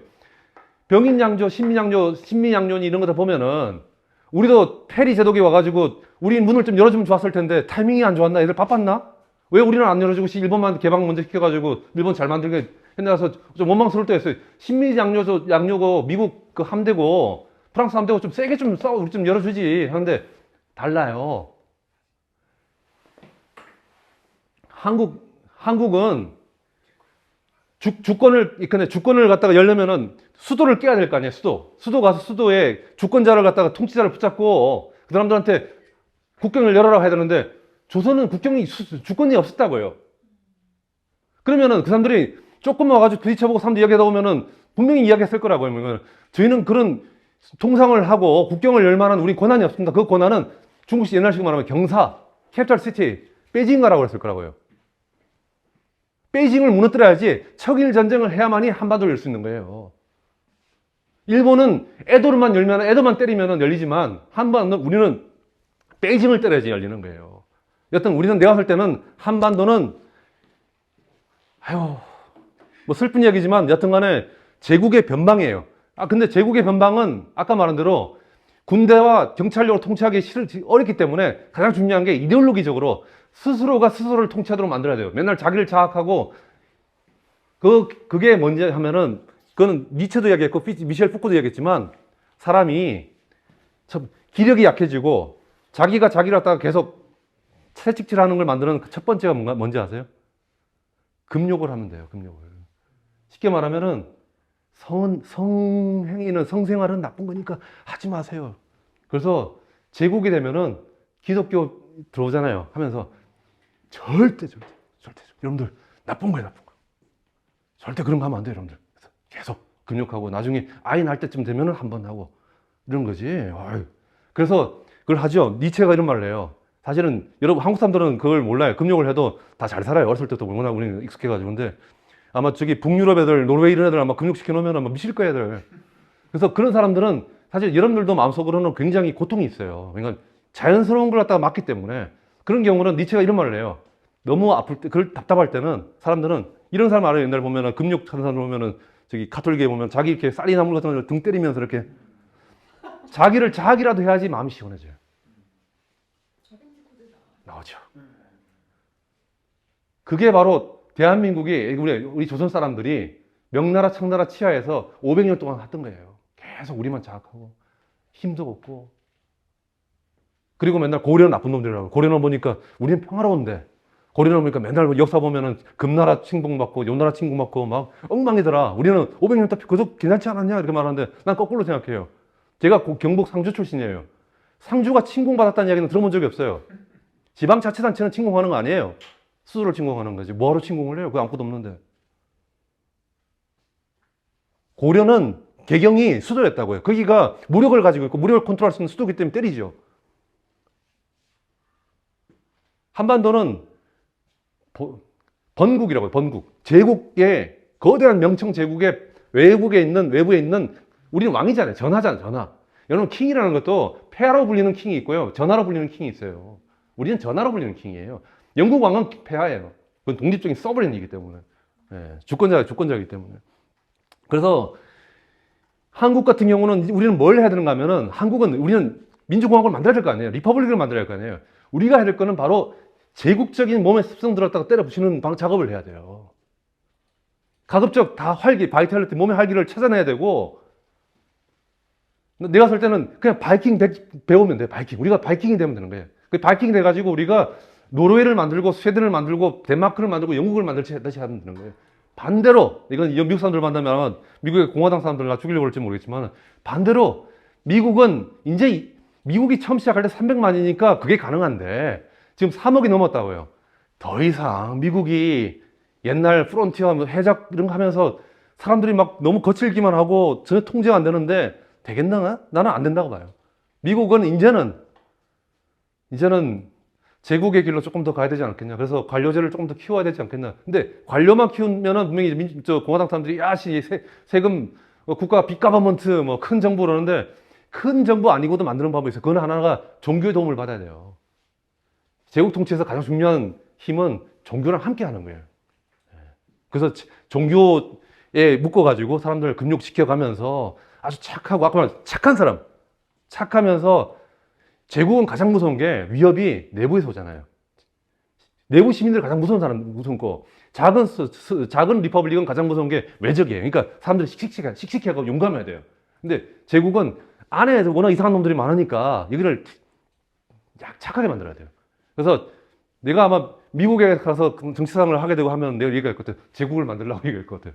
이제부터 여러분들은 제국을 만들 준비를 해야 됩니다 하면서 우리가 또 제국 만드는 거는 중국이 워낙 잘하니까 그 지금까지 만들었던 그 많은 기록들 여러분들 조금씩 배우면서 그렇다고 해서 급진적으로 나가라는 이야기는 아니고 차근차근 여러분들이 동아시아 해왔던 그 행정 통치 이런 것들을 여러분들 배우고 두 번째는 종교를 통해 가지고 미국인들 근데 앞으로 예상할 수 있는 거는 미국 사람들 보면 예전에 보면은 미국 영화도 보면 대단히 사람들 액티브하고 막 마초고 그다음에 또 좀 영화가 좀 야하잖아요. 근데 너는 아닐 거라고 해요. 미국이 조금씩 이 제국의 길을 간다면은 아마 굉장히 착한 사람들 그다음에 남녀 관계는 부끄러워요. 12살 되면 우리는 같이 앉을 수 없어요. 뭐 이런 식의 조금 금욕적인 나라가 50년 뒤, 100년 뒤는 되지 않을까라는 게 저는 미국의 입장이고 그리고 한국은 저는 거꾸로라고 생각해요. 우리는 빨리 여러분들 원기를 회복해야 돼요. 그 중국이 우리한테 씌웠던 그 굴레에서 빨리 벗어나가지고 아주 용감해져야 되고. 요번 나는 마스크 쓰는 거 보면서 느낀 거예요. 마스크 뭔가면은 우리 지난데 보면은 바이킹이나 북유럽 애들은 마스크 안 쓰려고 막 그랬잖아요. 근데 우리 동아시아 사람들은 다 마스크 쓰고 보면 우리 확실히 제국 경험을 많이 했구나. 뭐 그런 생각을 해요. 그래서 일단은 요 정도만 이야기하고 Q&A 같은 거 하면서 좀 이야기를 좀 나눠보죠. 네. 예. 자, 미국 공화당, 민주당이 안 맞는다 그랬는데, 얘기 들어보면 진짜 안 맞네요. 안 맞는데, 제국을 갖다가 한 사람이 플래닝 할까요? 공화국을 지키는 것 같다가 한 사람이 플래닝 할까요? 사람이란 게 그런 것 같아요. 역사에 보면은. 자기는 공화국을 지키는데 사실은 어찌 보면은 보편 제국을 만드는데 일조를 하게 되고. 인간이 그런 것 같아요, 보면은. 예. 그래서 그거는 좀 더 지켜봐야 되겠죠. 나는 굉장히 중요한 포인트라고 생각해가지고, 그런 점도 있지. 그런데, 그렇죠. 미국에 보면 옛날 공화국일 때 훨씬 더 금욕적인 것도 있었거든요, 사실은. 예. 그거는 다시 한번 또 생각해 봐야겠는데, 예. 좋은 포인트라서 연구 좀 해볼게요. 좀 해보고. 두 번째, 그 대만 이야기. 대만 이야기 사실 제가 최근 들어서 많이 하는 이야기인데, 그 1차, 우리 6.25 때 장개석이 이제 대만으로 도망갔잖아요. 그래서 장개석이, 그 한국전 참전하려고 했던 거 아세요? 메가더 미국 쪽에다가 우리가 그 당시 막 밀려왔잖아요. 부산으로 막 밀리고 있으니까 급한 대로 우리가 내 가지고 있는 장개석 군대 한 몇 개 사단을 갖다가 대주겠다고 그랬어요. 그래서 메가더는 좋다고 그래가지고 아마 날라갔을 거예요. 대만까지 날라가가지고 뭐 협상을 하고 있는데 트루만이 난리가 난 거예요. 트루만은 왜냐? 장개석은 아이디어가 1라운드에서 깨져서 도망쳤잖아요. 국공 내전을 갖다가 한 번 더 하고 싶은 거예요. 그래서 이번에는 한반도에서 한 판을 벌여가지고 거기서 중국군하고 부딪혀가지고 만주로 들어가고 뭐 이런 걸 생각을 했던 거예요. 근데 트루만 쪽에서는 그 생각을 아니까 야야 넌 이제 진 거야 그만 졌으니까 대만에서 편하게 살아 스톱 시킨 게 트루만이었고 그래서 미국 같은 트루만하고 미국 민주당 기본적으로 장기적으로 결국은 중국 대륙은 중국 공산당이 먹을 거고 중국 공산당하고 나중에 장기적으로는 우리가 또 화해를 해야 된다. 국가라는 게 이념이 달라도 또 국익에 따라서 또 손을 잡을 수 있는 거거든요. 요즘 전 세계 미국을 가장 좋아하는 사람들은 베트남 사람들이에요. 1등만 1등. 예. 이게 국제정치예요. 국제정치라는 거는. 그러니까 누구 너무 미워해도 안 돼요. 그러니까 그런 것 때문에 미국은 미리 봤잖아요. 이렇게. 어차피 결국은 저기 중국 공산당하고 손잡고 우리가 소련을 견제해야 되고 뭐 이런 걸 생각한다고요. 그걸 나중에 실현한 거는 오히려 닉슨에서 실현했죠. 닉슨과 키신저가 실현하는 거고. 그런 점인데 대만 초크 포인트 이런 얘기는 저는 대만도 미국은 이런 것 같아요. 제 생각에. 이거는 방송에 막 해서나 이게 다 공개되는 건데 어쩔 수 없어요. 이 가능성을 저는 오래전부터는 한 번도 배제해 본 적이 없는데 미국의 일각이라고 할게요. 미국의 일각에서는 이 가능성은 머릿속에 항상 두고 있는 것 같아요. 자, 중국 공산당이 무너지면은 중국 공산당 우리처럼 뭐 시민세력이라든지 민주화 세력을 키우는 적도 없잖아요. 중국에는 중국 공산당이라는 거버넌스가 통치가 무너지고 나면은 무법 상태가 돼요. 무법 상태. 그러면은 누가 여기를 통치할 거예요? 대만을 방주처럼 꼽겠다는 건가요? 제 생각에는 중국을 통치할 수 있는 능력이 중화권에는 대만 정부밖에 없어요. 나는 그건 가능성이 있다고 생각해요. 예. 그게 옛날에 이른바 차이나 로비라고 차이나라는 거는 차이나는 중화민국 저기 대만인데 대만 쪽에 로비하는 그쪽에서는 일각에서는 아직도 그 카드는 안 버리고 있다고 생각해요.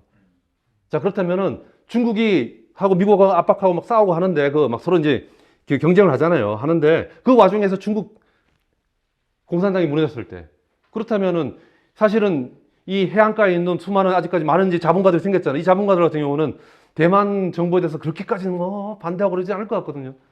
뭐 그런 카드가 살아있고 그런 점에서 한반도가 아까 말했잖아요. 장개석 군대가 한반도 6.25에 참전하려고 했던 것처럼 미국의 일각이라고 그럴게요. 뭐 입장은 여러 가지 있으니까. 미국의 일각에서는 한국 군대를 아마 활용하고 싶은 생각이 있을 거고 그리고 우리는 나중에 우리 결국은 파트너잖아요. 군대를 뭘로 활용한다는 거예요? 대만이 중국을 뭐 여러 가지 하는 방법이 있겠죠. 근데 황해를 갖다가 예컨대 여러 가지 상상할 수 있어요.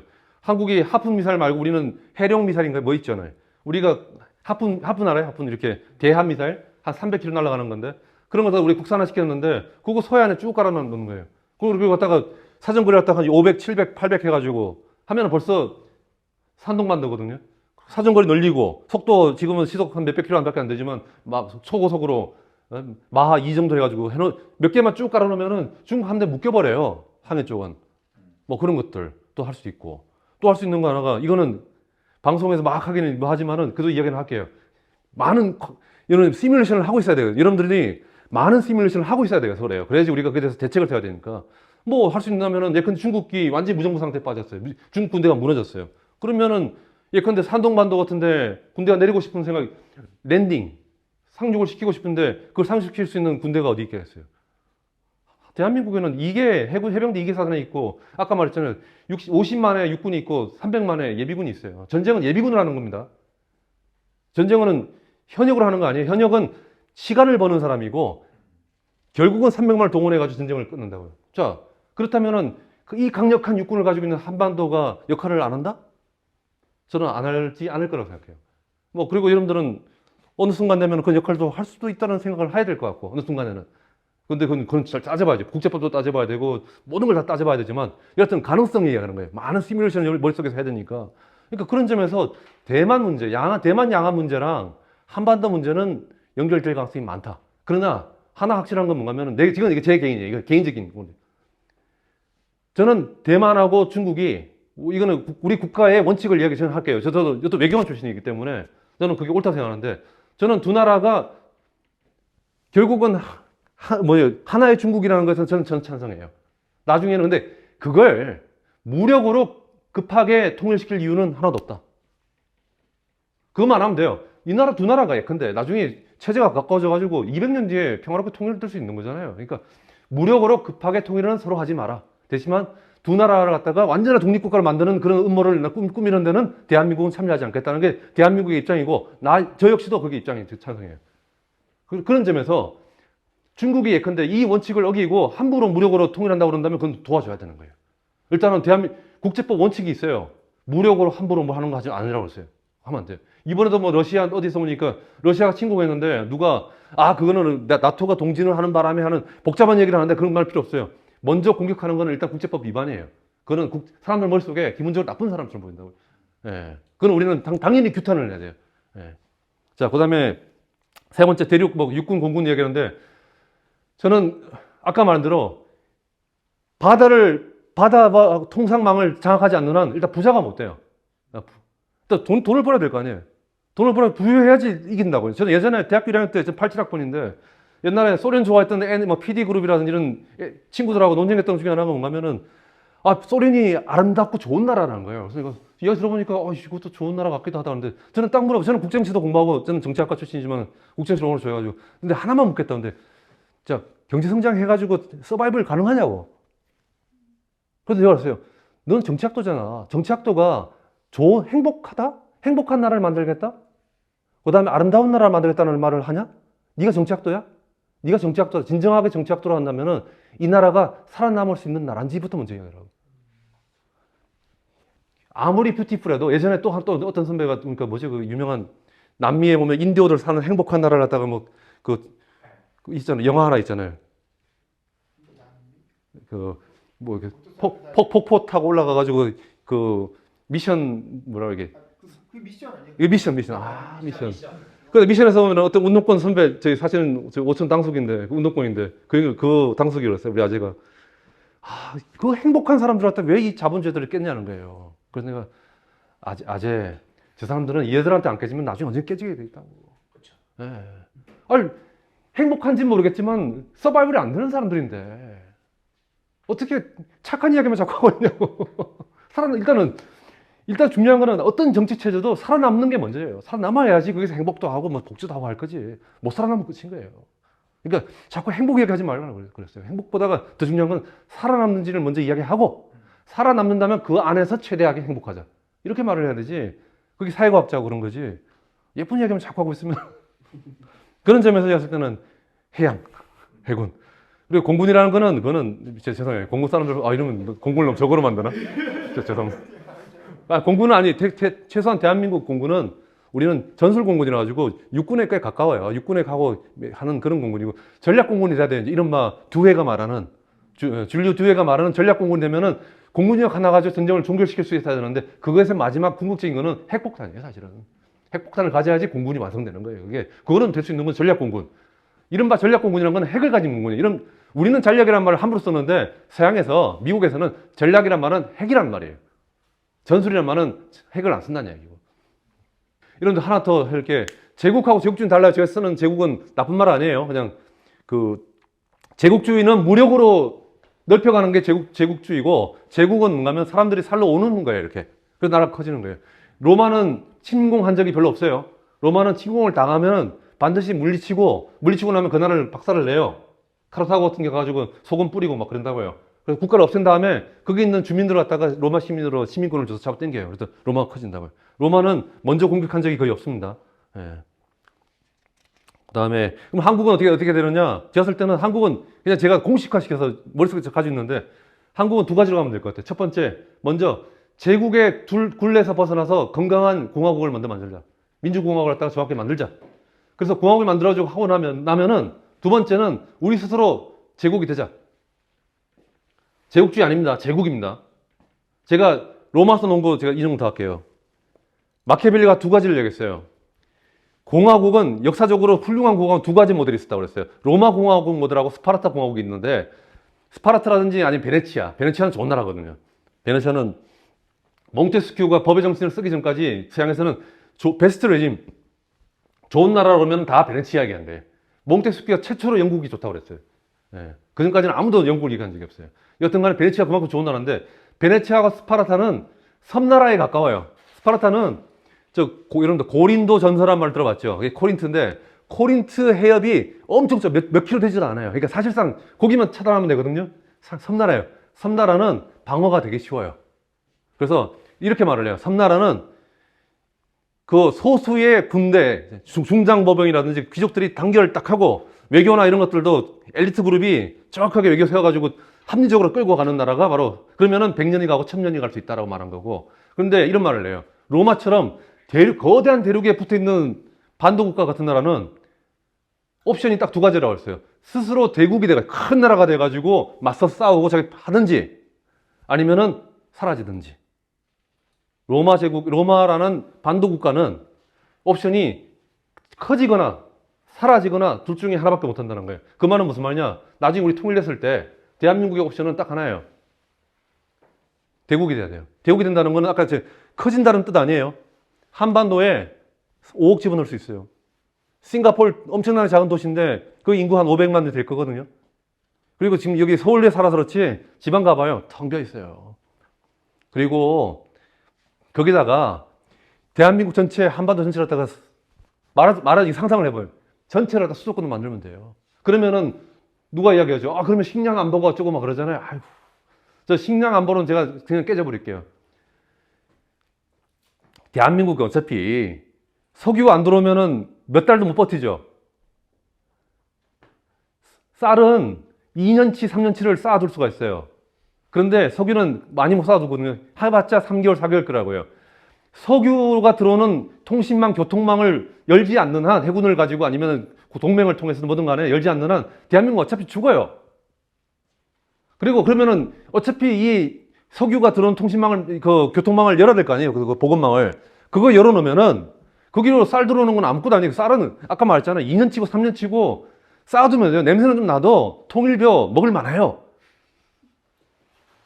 그러니까 무슨 말이냐? 한반도 내에 이제 과격하게 하는 거예요. 상상을 좀 자극하려고 10억짜리 나라도 만들 수 있어요. 왜 못 만들어요? 여기 경기도 저 천안만 가도 텅 비어 있어요. 제가 봤을 때는. 이 전체를 갖다가 수도권처럼 만들고 한국의 서울처럼 만들어버리면 될 거 아니에요. 그게 제국이에요. 그 제국을 만드는 방법은 뭐냐? 이거는 이제부터는 이제 우리가 중국한테 배웠는데 제국을 잘 만드는 사람들은 아까 말했잖아요. 작은 나라를 단결시키는 거는 아까 노마드라든지 바이킹이 잘하는데 얘들은 아까 노르웨이도 그렇지만 인구가 얼마 안 돼요. 큰 나라를 잘 못 만들어요. 큰 나라를. 그래서 중국도 그렇지만 몽골 같은 애들이 몇백만짜리가 몇십만짜리가 딱 지들끼리 단결해서 코어를 만들잖아요. 그러다 중국에 딱 들어가지고 오면 3억이 있거든요. 이거 통치하는 게 깝깝해요. 그럴 때는 어떻게 하느냐? 항상 제국을 통치할 때는 그 제국의 통치 방법을 아는 중국이 한족들 있죠. 한족의 관료를 써요. 그래서 야, 얘들 3억 다루는 건 내가 2,000명은 다룰 줄 아는데 3억은 못 다룬다. 네가 좀 해라. 그러면은 걔가 딱 들어가가지고 그러면은 폐하 3억을 다루는 거는 예와 악으로 하는 겁니다. 그랬어요. 예라는 건 종교고 악이라는 거는 예술이에요. 예술이라는 힘 조금 더 이야기할게요. 예술 힘이 얼마 센가 하면은 약간 아까 제가 종교 이야기했죠. 종교 가지고 사람 성욕도 딱 컨트롤하고 딱 한다고 그랬잖아요. 착하게 만든다고 그랬잖아요. 예술 힘 이야기할게요. 지금 제가 굉장히 좋아하는 게 저는 K-pop 되게 좋아하는데 일본하고 한국의 일종의 예약의 전투가 벌어지고 있어요. 무슨 말이냐?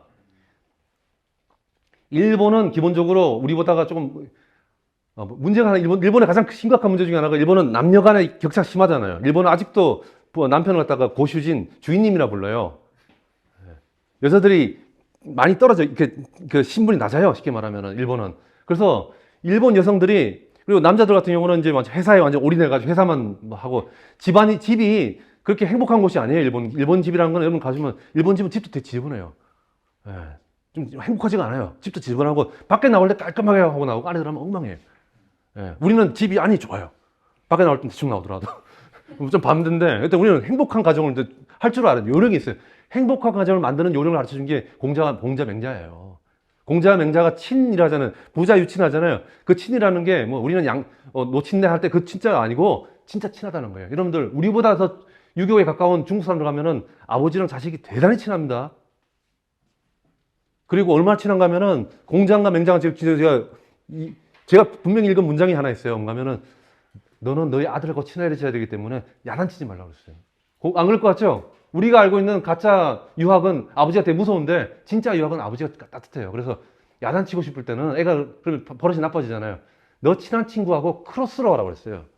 내가 그 친구 아들을 야단치고 너는 내 아들을 야단쳐달라고. 그리고 나서는 내가 아이고 그 아저씨가 너 야단쳤지 나쁜 사람이네 이렇게 말하고. 그래서 그러면 아빠 좋아하고. 그래서 이렇게 부자 유친, 부부 유별도 간단하지 않아요. 우리는 자꾸 부부라면은 남녀 부동석이 이러는데 저는 그렇지 않다 생각해요. 자, 와이프가 성을 갖다 가지고 있잖아, 자기 성을. 저는 그거 간단하지 않다 생각해요. 이혼을 할 수 있다는 거예요. 그러니까 그 아리스토텔레스의 그 정치학이 재밌는 이야기가 있어요. 보면은 인간관계, 가족이 안에 있는 인간관계 여러 가지가 있다. 그래서 주인과 노예 관계도 있고 와이프하고 남편의 관계 있는데 이런 거기 강의 노트라 가지고 되게 짤막하게 말하는데 이런 말을 해요. 그러면 부부 관계는 굉장히 정치적이라는 말을 해요. 폴리스 같다는 말을 해요. 무슨 말이냐? 시민 대 시민이라는 거예요. 그래서 와이프가 자기 성을 가지고 내 생각에 그 중국의 옛날 중국에서는 아마 와이프가 자기 성을 가지고 자기 친정하고 꽤 가까웠을 거예요. 그래서 여차하면은 여차하면 나 그냥 간다 뭐 이런 분위기. 이거 혼자 결혼한 성이 바뀌지 않나요? 바뀌죠. 그러니까 밑에 들어가야죠. 그래서 성을 막 이혼 몇 번 하고 나면 성이 막 혼란해서 안 돼요. 예. 근데 우리는 일관되게 자기 성 가지고 있잖아요. 그래서 부부율이라는 이런 것도 따뜻한 가족을 만드는 굉장히 중요한 그거예요. 이게 간단한 이야기가 아니에요. 이게 공자맹자는 엄격한 사람이 아니고 좋은 가족을 만들었는데 왜 좋은 가족을 만드냐면은 국가가 가족이 탄탄하고 이렇게 해야지. 이거 복잡한 얘기 나중에 내가 기회 있으면 하는데 시민사회가 있잖아요. 시민사회가 한비자가 만든 국가가 있잖아요. 옛날에 그 진나라의 국가는 강력한 국가 조직이 있는데 그러면은 시민사회가 너무 약해져요. 시민사회가 가겠으려면 시민들이 당당해져야 되거든요. 겁을 안 먹어야 돼요. 당당하게 말하려면은 당당한 시민을 만드는 첫 번째 조건이 뭔지 알아요? 이게 위르겐 하버마스의 얘기예요. 위르겐 하버마스의 공론장의 변천의 핵심 메시지예요. 강력한 주체는 칸트를 갖다가 사약화시킨 사람이 이제 하버마스인데 칸트는 주체만 이야기해요. 근데 이 사람은 그 강력한 주체가 만들어진 조건이 필요하다는 거예요. 그 조건은 뭐냐? 따뜻한 가족. 와이프가 예쁘죠? 사랑하는 남편이 있죠? 그러면 겁이 안 나요. 누가 99% 국민이 다 욕을 해도 그럼 난 이민 가지 뭐. 내 와이프랑 행복한데 뭐 니까지 대한민국 꺼져라 그러죠. 그런 대한민국을 꺼져라 할 수 있을 정도의 당당한 개인들을 만들어야지 이 사람들이 만든 대한민국은 위대한 대한민국이 되는 거거든요. 그래서 공자 맹자가 하는 이야기가 그 보통 이야기 아니에요. 여튼 간에 자, 일본은 그래서 근데 그걸 못하는 일본은 유교 국가가 아니에요. 그래서 엉터리 좀 그런데 그러니까 가정이 안 좋아요. 이렇게 여자들은 신분이 좀 낮고 자. 한국의 문화가 지금 침투에 들어가고 있어요. 지금 들어가면서 일본을 변화시키고 있는데 그 중에 하나가 뭐냐? 일본의 아줌마들은 남편들은 맨날 회사에만 빠져 있고 자기한테는 굉장히 딱딱하다고요. 근데 배용준이 보니까 잘해주잖아요. 그래서 드라마 한류는 뭔가 하면은 따뜻한 남녀 관계에 대한 얘기예요. 그래서 아줌마들 눈물 흘리면서 그걸 보는 거예요. 그리고 두 번째, 블랙핑크를 보고 21을 보고 했던 얘는 요즘은 그렇지 않으면 요즘 누가 쓸 생각? 뭐 여자아이들 이런 데 쓰잖아요. 뭐 그런 걸 갖다 보여주는 건 이제는 10대 뉴진스들, 10대, 20대 이제 초반 애들인데 걔들 같은 경우는 여자라고 해가지고 꼭 귀여운 척 해야 되는 건 아니네라는 걸 알게 되는 거예요. 얘들한테는 당당한 여성을 가르치는 거고 아줌마들한테는 따뜻한 남녀 관계를 가르쳐요. 그러다 보니까 여자들이 다 지금 친안으로 돌아서고 있고 그래서 거꾸로 일본이라는 시스템을 지키고 싶은 기득권층인 중년 남성 같은 경우는 한류에 반대하고 있는 거예요. 이 싸움을 지금 엄청나게 지금 현해탄 대한협에서 싸움이 벌어지고 있는 거예요. 그 싸움이. 그걸 한국이 지금 문화를 가지고 침투에 들어가고 있는 거고. 그러니까 문화가 이렇게 중요합니다. 그래서 제 생각에는 아까 말한 대로 다시 한번 얘기할게요. 한국이 가야 될 방향 첫 번째는 니체랑 미셸 푸코 열심히 공부하셔서 우리가 몸에 가지고 있는 제국적인 나쁜 버릇들 빨리 털치자. 제발 착한 병을 그만 갖자. 착한 거는 의미가 없어요. 일을 이뤄내야 되지. 훌륭해야 되는 거예요. 굿에 훌륭하냐면 뜻이 있어요. 훌륭하게 일을 해내야 돼요. 그래서 제가 진짜 만들어보고 싶은 그 영화는 이순신을 만들 때 잘생기면 안 돼요. 조금 야비한 사람이죠. 야비해가지고 한명회스러운 느낌이. 네, 한명회스러운데 사실은 약간 교활한 사람이어가지고 마음은 훌륭한 사람이에요. 그런데 행동 자체는 일을 되게 하기 위해서 그래서 가끔은 예컨대 이런 것도 해야 돼요. 착한 말만 한 게 아니고 오늘 전투를 한번 해야 되는데 기록이 있어요. 전투를 하는데 이게 군기를 한번 빡 잡고 해야지 전투가 잘 되지 않겠어? 그래? 그러면 내가 찍은 놈 몇 명 있는데 그 수병들 저거 오늘 효수 목을 한번 날려서 이렇게 걸어놓고 전투를 시작하겠구나. 이순신 기록 보면은 전쟁하기 전에 전쟁 직전에 있죠. 반드시 하나씩 누구 목을 자르더라고요. 아 그럼 군기가 쫙 잡히는 거예요. 그래서 딱 목을 올려놓고 목을 달아놓고 나서 자 이제 군기 잡혔으니 자 전투 시작. 그거로 조선을 지킨 거예요. 그래서 그리고 나서 뒤에서도 뭐 이 수군 사령부를 사령관 자리를 지키기 위해서 나는 말이다. 뭐 정의가 뭐 어쩌고 이런 어려운 말 한 게 아니고 가서 유성룡한테 전화해가지고 말이야. 형 저 이거 좀 잘 지켜주게 저 우리 폐하께 전하께 좀 말 좀 잘해달라고 그래서 형님 충성 뭐 이런 거 있잖아요. 뭐 이런 약간은 그 좀 교활할 수 있는 영리할 수 있는 이런 모습들 일단 보여주면 좋다고 생각해요. 그래야만이 결국 일을 해내잖아요. 예. 그것도 안 하고 나는 말이다. 조선을 꼭 지켜야 된단 말이다. 어머니 뭐 어쩌고 하면서 뭐 이런 꼭 선한 사람만이 반드시 위대한 영웅이 된다는 요 도식을 나는 깨야 된다는 거예요.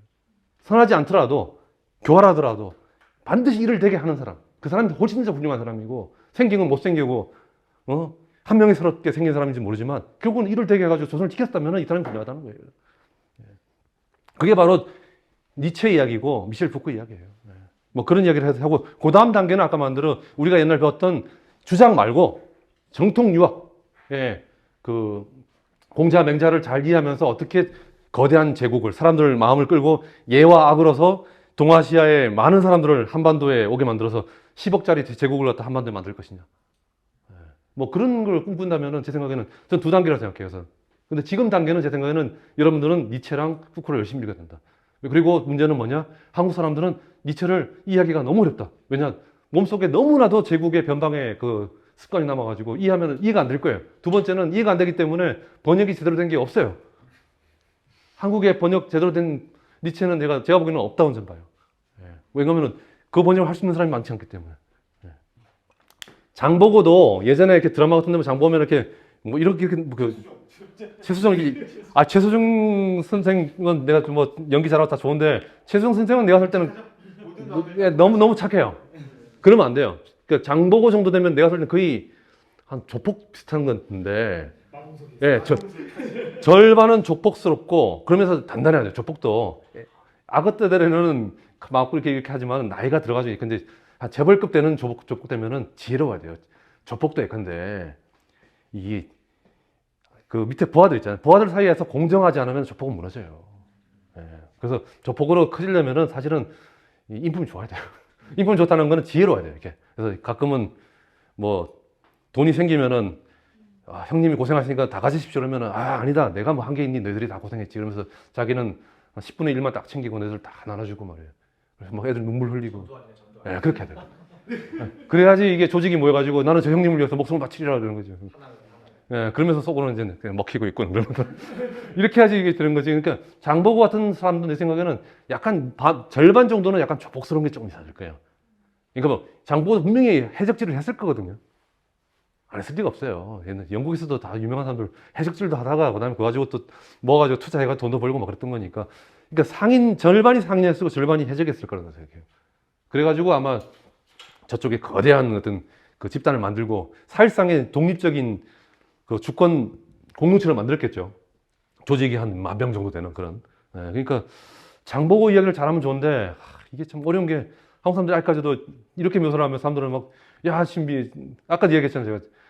제가 해적을 찬양하면은 굉장히 싫어한다 한국 사람들은. 그게 굉장히 정무적인 깡패로 잘생긴 배우가 연기하면 되지 않습니까? 그러니까 이거 아주 예민해가지고 잘해야 될 것 같고. 그리고 아까 하나 더 얘기하면은 중국하고 중국만 해도 아까 말한 중국은 주권 국가잖아요. 그러니까 쉽게 말하면은 나름대로 200년에 한 번씩 이렇게 나라가 만들어졌다, 흩어졌다 뭐 이런 게 있기 때문에 국가를 만들어야 되는 걸 알아요. 코어 그룹을 만들어내고 이걸 가지고 또 제국을 만드는 걸 알아요. 그러니까 우리처럼 완전하게 착한 것만 하는 사람들은 아니에요. 중국은 착하지 않더라도 일을 되게 하는 사람들 제일 좋아한다고요. 그래서 차이가 하나 있어요. 우리 그 독서의 차이가 하나. 중국은 수호지를 좋아해요. 수호지를. 해적 이야기니까. 거기서 수호지의 그 펄벅이 번역한 수호지 이름이 뭔지 알아요? All men are brothers예요. 우리는 모두 형제다. 우리는 자유롭고 평등하면 형제라는 거예요. 그래서 좀 기분 나쁘면 갑질하면 떠나겠다는 그런 거거든요. 수호지의 영어 제목은 All men are brothers예요. 예. 근데 우리 같은 경우는 브라더스 개념 없잖아요. 다 상하 개념이지. 우리나라에서 형 아우 하는 것도 좀 굉장히 상하적이잖아요. 예.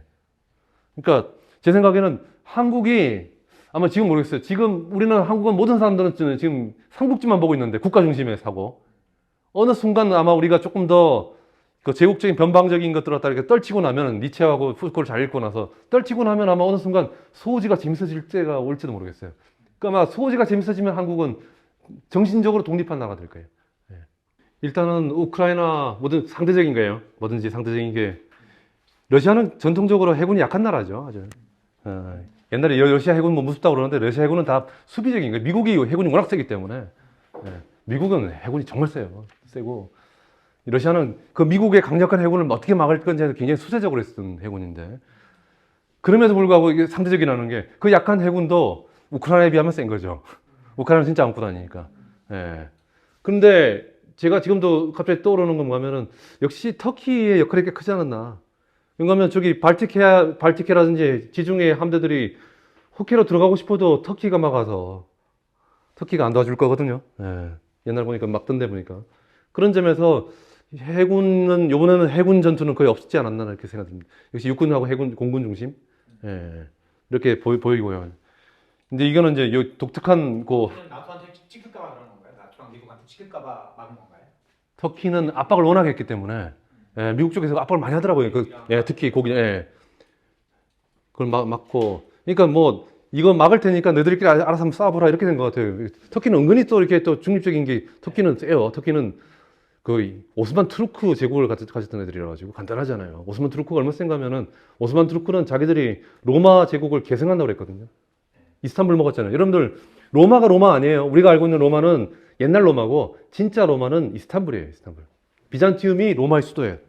이게 진짜 로마 수도예요. 예.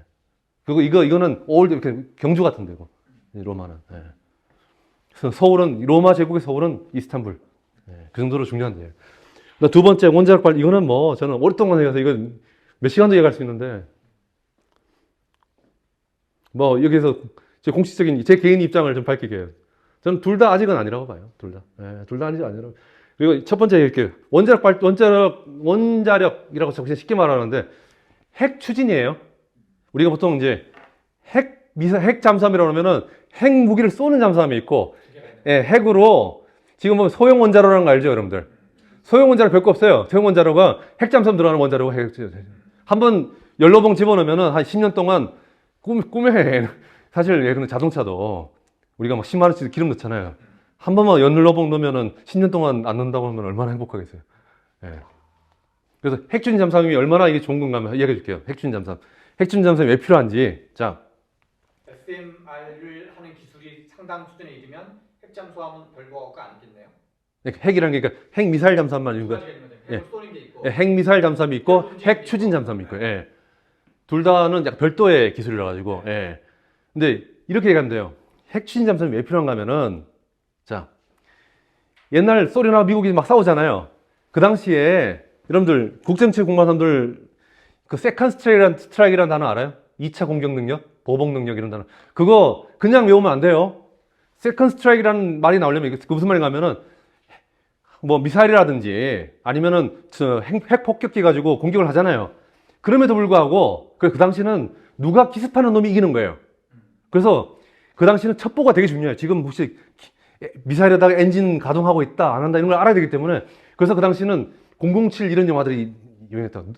첩보를 하고 있어야 되는. 근데 그 어느 순간부터 60년대 중반부터는 007 영화 재미가 없어져요. 왜냐면은 전쟁 안 나게 돼 있어요. 왜 안 나게 되느냐? 바닷속 깊게 들어가가지고 1년 동안 안 나오는 잠수함이 생겼거든요.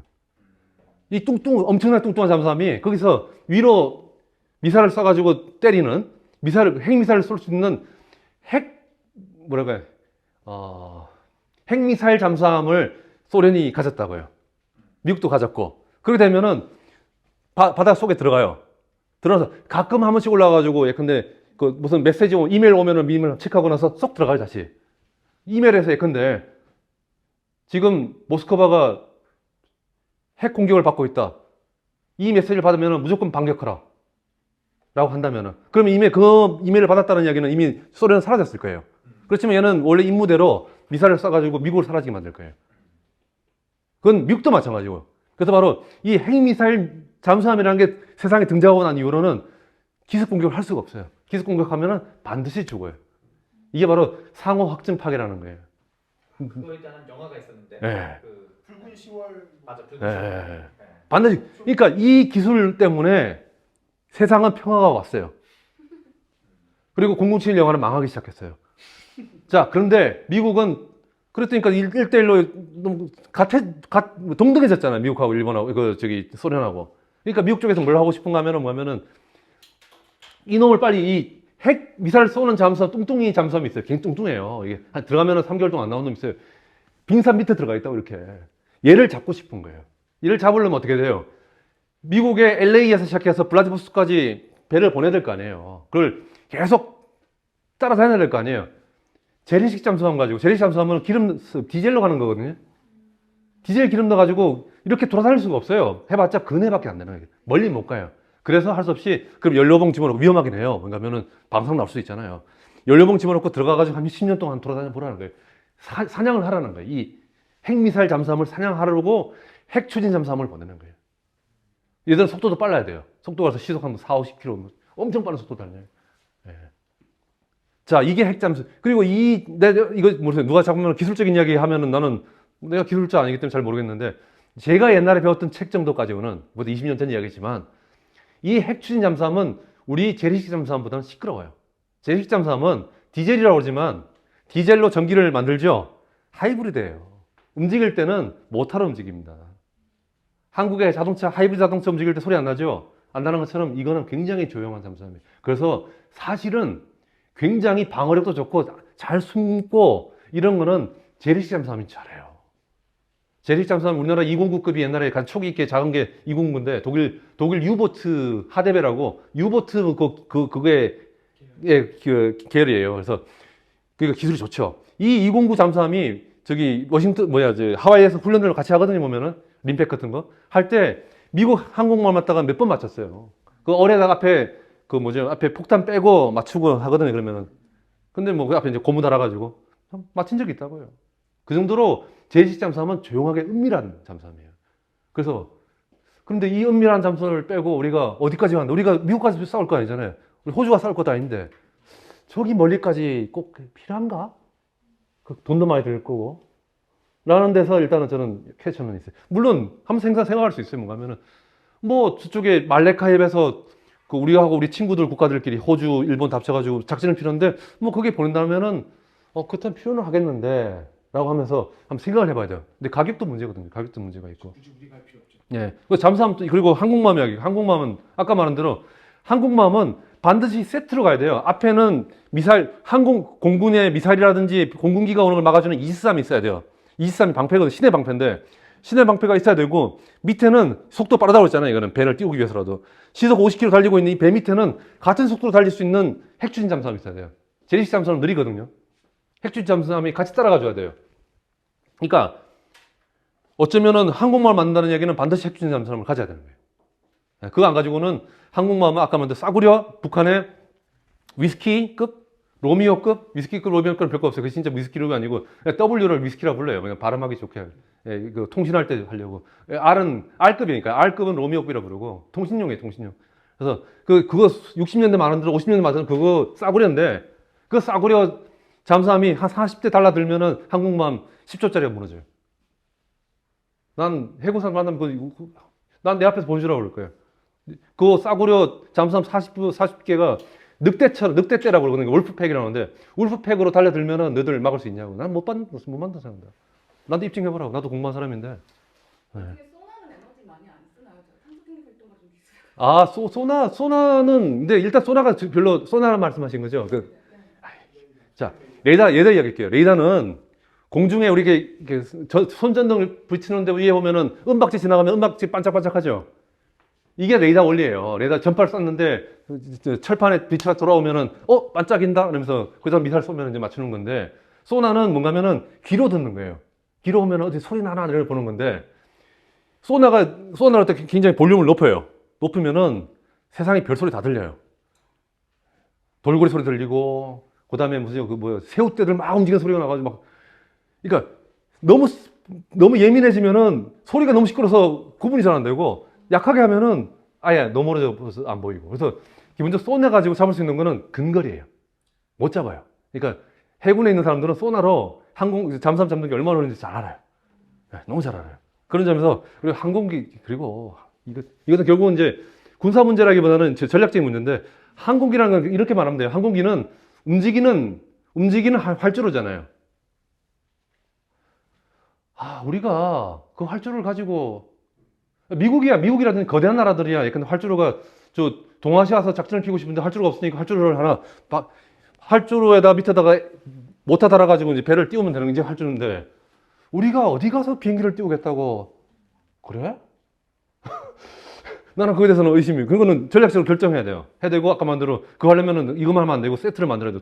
돈이 정말 많이 들 건데. 그리고 경항모 만들 것 같으면 하지 말아야 돼요. 경항모에 그 비행기 몇 척 띄워가지고는, 그거는 누가 지금 말하는데, 아주 거대한 타겟함이라고 그러던데. 그러니까. 그냥 미사일 몇 개 쏘면 날아가요. 큰일 나요.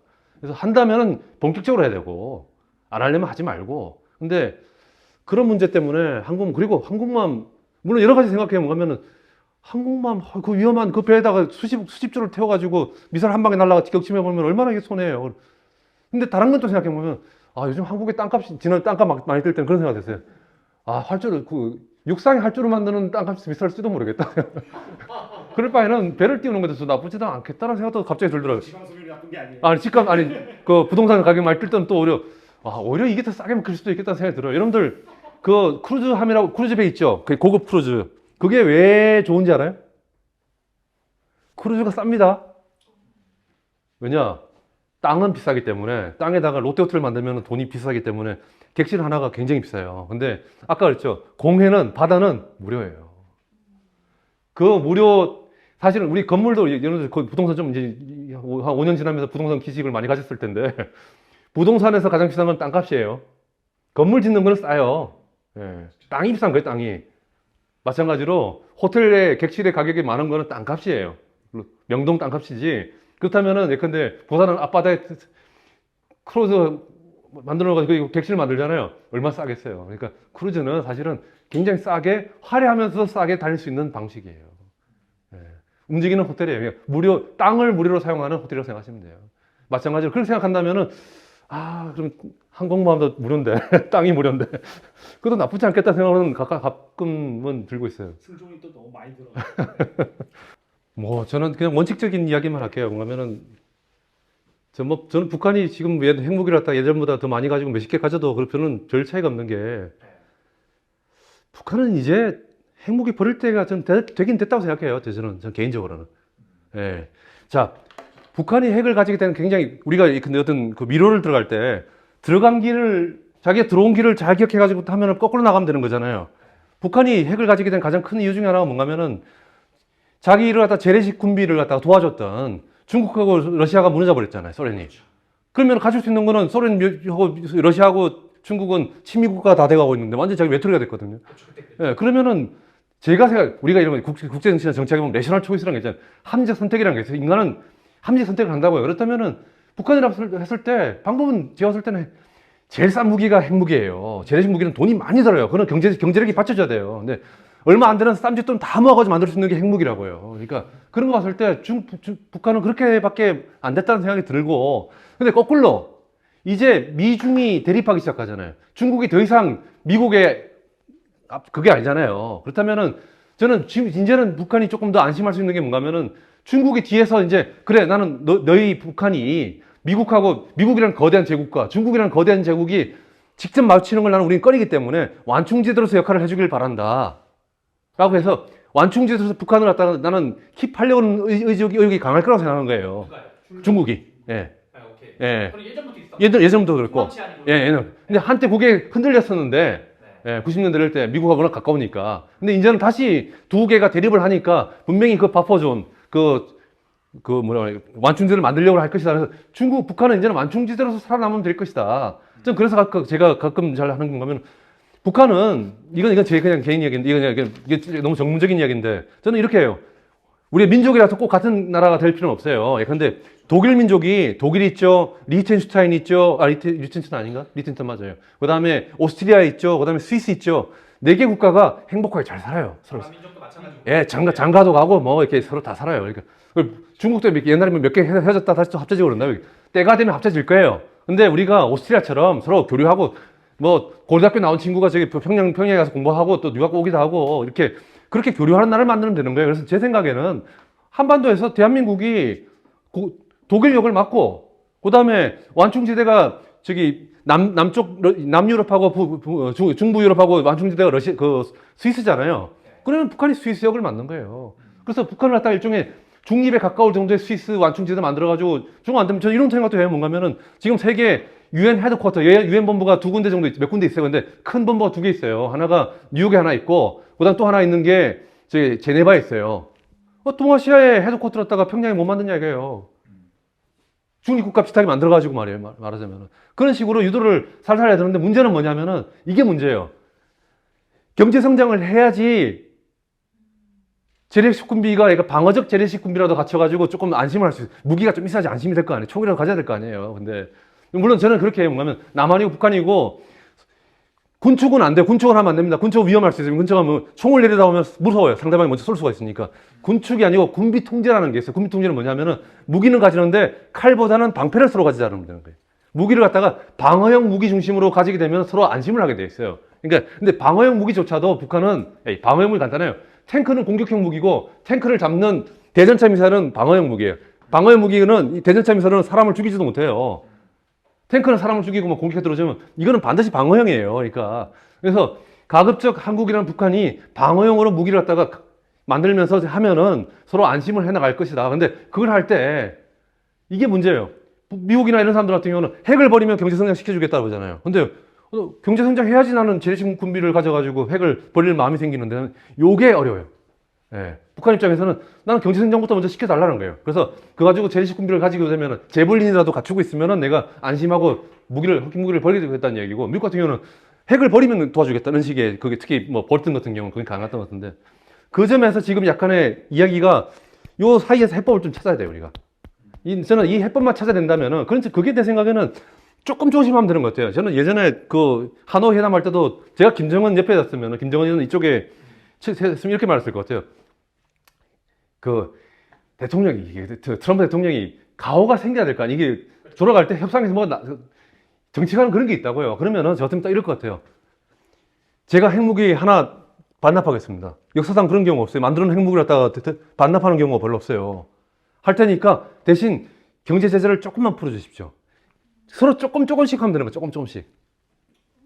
예. 그러면은 결국은 빅딜을 계속 순차적으로 하는 거예요. 이렇게. 예. 그러니까 그때도 제가 김정은의 최측근 참모였으면 그랬을 것 같아요. 그러면 이렇게 발표하십시오. 이게 또 멋있는 거예요. 트럼프가 둘이 이제 공동 기자회견에서 이렇게 말해요. 지금 이 시점 북한의 핵탄두가 우리 미국 함정에 실려서 지금 모처로 이동 중입니다. 그리고 이 모처에서 우리는 과학자들이 해체할 예정입니다. 라고 말하는 순간 트럼프 박수 받고 트럼프는 영웅이 되는 거예요. 지금 네. 북한에서 뭔가 미국이랑 대화 모드로 갈 때, 그 억류했던 미군 병사라든가 뭐 퍼로라든가 예. 이렇게 그 정도까지는 계속 대화를 시작하는 예. 것처럼 그 정도는 약하고요. 진짜 파격적으로. 더 파격적으로 예. 이제 아예 그냥 하나를 얼마나 멋있습니까? 딱 했을 때 하노이에서 공동 기자회견 하는데 여러분은 발표할 게 있습니다. 지금 이 시점, 지금 이미 이동 중입니다. 우리 해군 함정이 원산에서 북한의 핵탄두 하나를 싣고 지금 모처에 해체 작업 들어가고 있습니다. 그렇게 하는 순간 미국의 이 트럼프에 대한 지지는 엄청나게 높아지고 반대 여론이 약간 이제 그렇죠. 예. 그리고 앞으로 하나하나씩 계속 제거 나갈 것입니다. 그리고 그거 맞춰가지고 우리는 북한을 갖다가 경제 지원할 것입니다. 이러면 해법 됐을 수도 있어요. 근데 그전 상상력이 양쪽 다 없었던 거예요. 그럼 만약에 네. 방금 말한 거에 의하면 이제 우리가 문재인 대통령이 네. 나름의 이제 운전자론이라는 논리를 피면서 그 중재 역할을 하려고 노력했던 거죠 나름은. 예, 예, 그리고 이제 그리고 트럼프라는 약간 이제 예. 그 어떤 럭비공 같은 캐릭터가 예, 예. 있어가지고 이게 또 한번 비스무리하게 간 예, 거죠. 예, 만약에 지금 교수님 말씀하신 비슷한 어떤 우리가 네. 그 중재안 예, 양쪽이 뭔가 정치적으로 장사를 할 수 있는 예. 그런 거가 있으면 실은 여전히 그 시도를 해볼 수 있는 그렇죠, 거거든요. 그렇죠, 그렇죠. 핵을 가지고 있자 말고 그렇죠. 떠나서 그리고 저는 일단은 김정은 자체도 지금 저는 뭐 나름대로 한 80% 확신을 가지고 있는데 건강에 자신이 없어요. 그러니까 딸을 잡고. 예, 건강에 자신이 없기 때문에 아 이거 내가 이거 쓰러지고 나고 또 우리 애들이 또 행복하게 살아야 될 텐데라는 그 걱정들이 많다 보니까 뭔가 세팅을 해놔야 된다고 지금 그런 점에서 대한민국 현 정부가 대한민국 정부가 그런 요 두 가지 양쪽 입장, 미국의 입장, 북한 입장을 다 조화롭게 이렇게 빌드 딜보다 스몰 딜에 계속 더블링이라고 할까? 스몰 딜에 계속 스텝, 잽을 많이 때리는 들 드리블 전략이 예, 그런 메시 전략이랄까 그런 걸 좀 하면은 미국도 받고 저기도 받을 수 있다 생각 들어요. 근데 하나 이제 머릿속에 떠오르는 또 하나 문제가 있어요. 뭔가 하면은 북한이 핵을 가지는 게 단지 미국을 향한 것일까? 중국 문제도 있겠죠. 그러니까요. 예. 북한은 중국 때문이라도 걱정이 좀 있거든요. 사실은 나는 북한의 핵 문제, 여러분들 자꾸 미국을 향한다고 생각하지만 북한의 핵 무기는 사실은 중국도 동시에 향하고 있는 거예요. 그러니까 아니 그렇기도 하고 예. 마무리해야지. 예. 그러니까 그런 점에서 그런 걸 다 해가지고 제 생각 지금 모르겠어요. 지금 용산 쪽에서 용산 대통령실에서 그런 지혜로운 걸 갖다 던지면은 저는 북한도 받을 수 있다고 생각해요.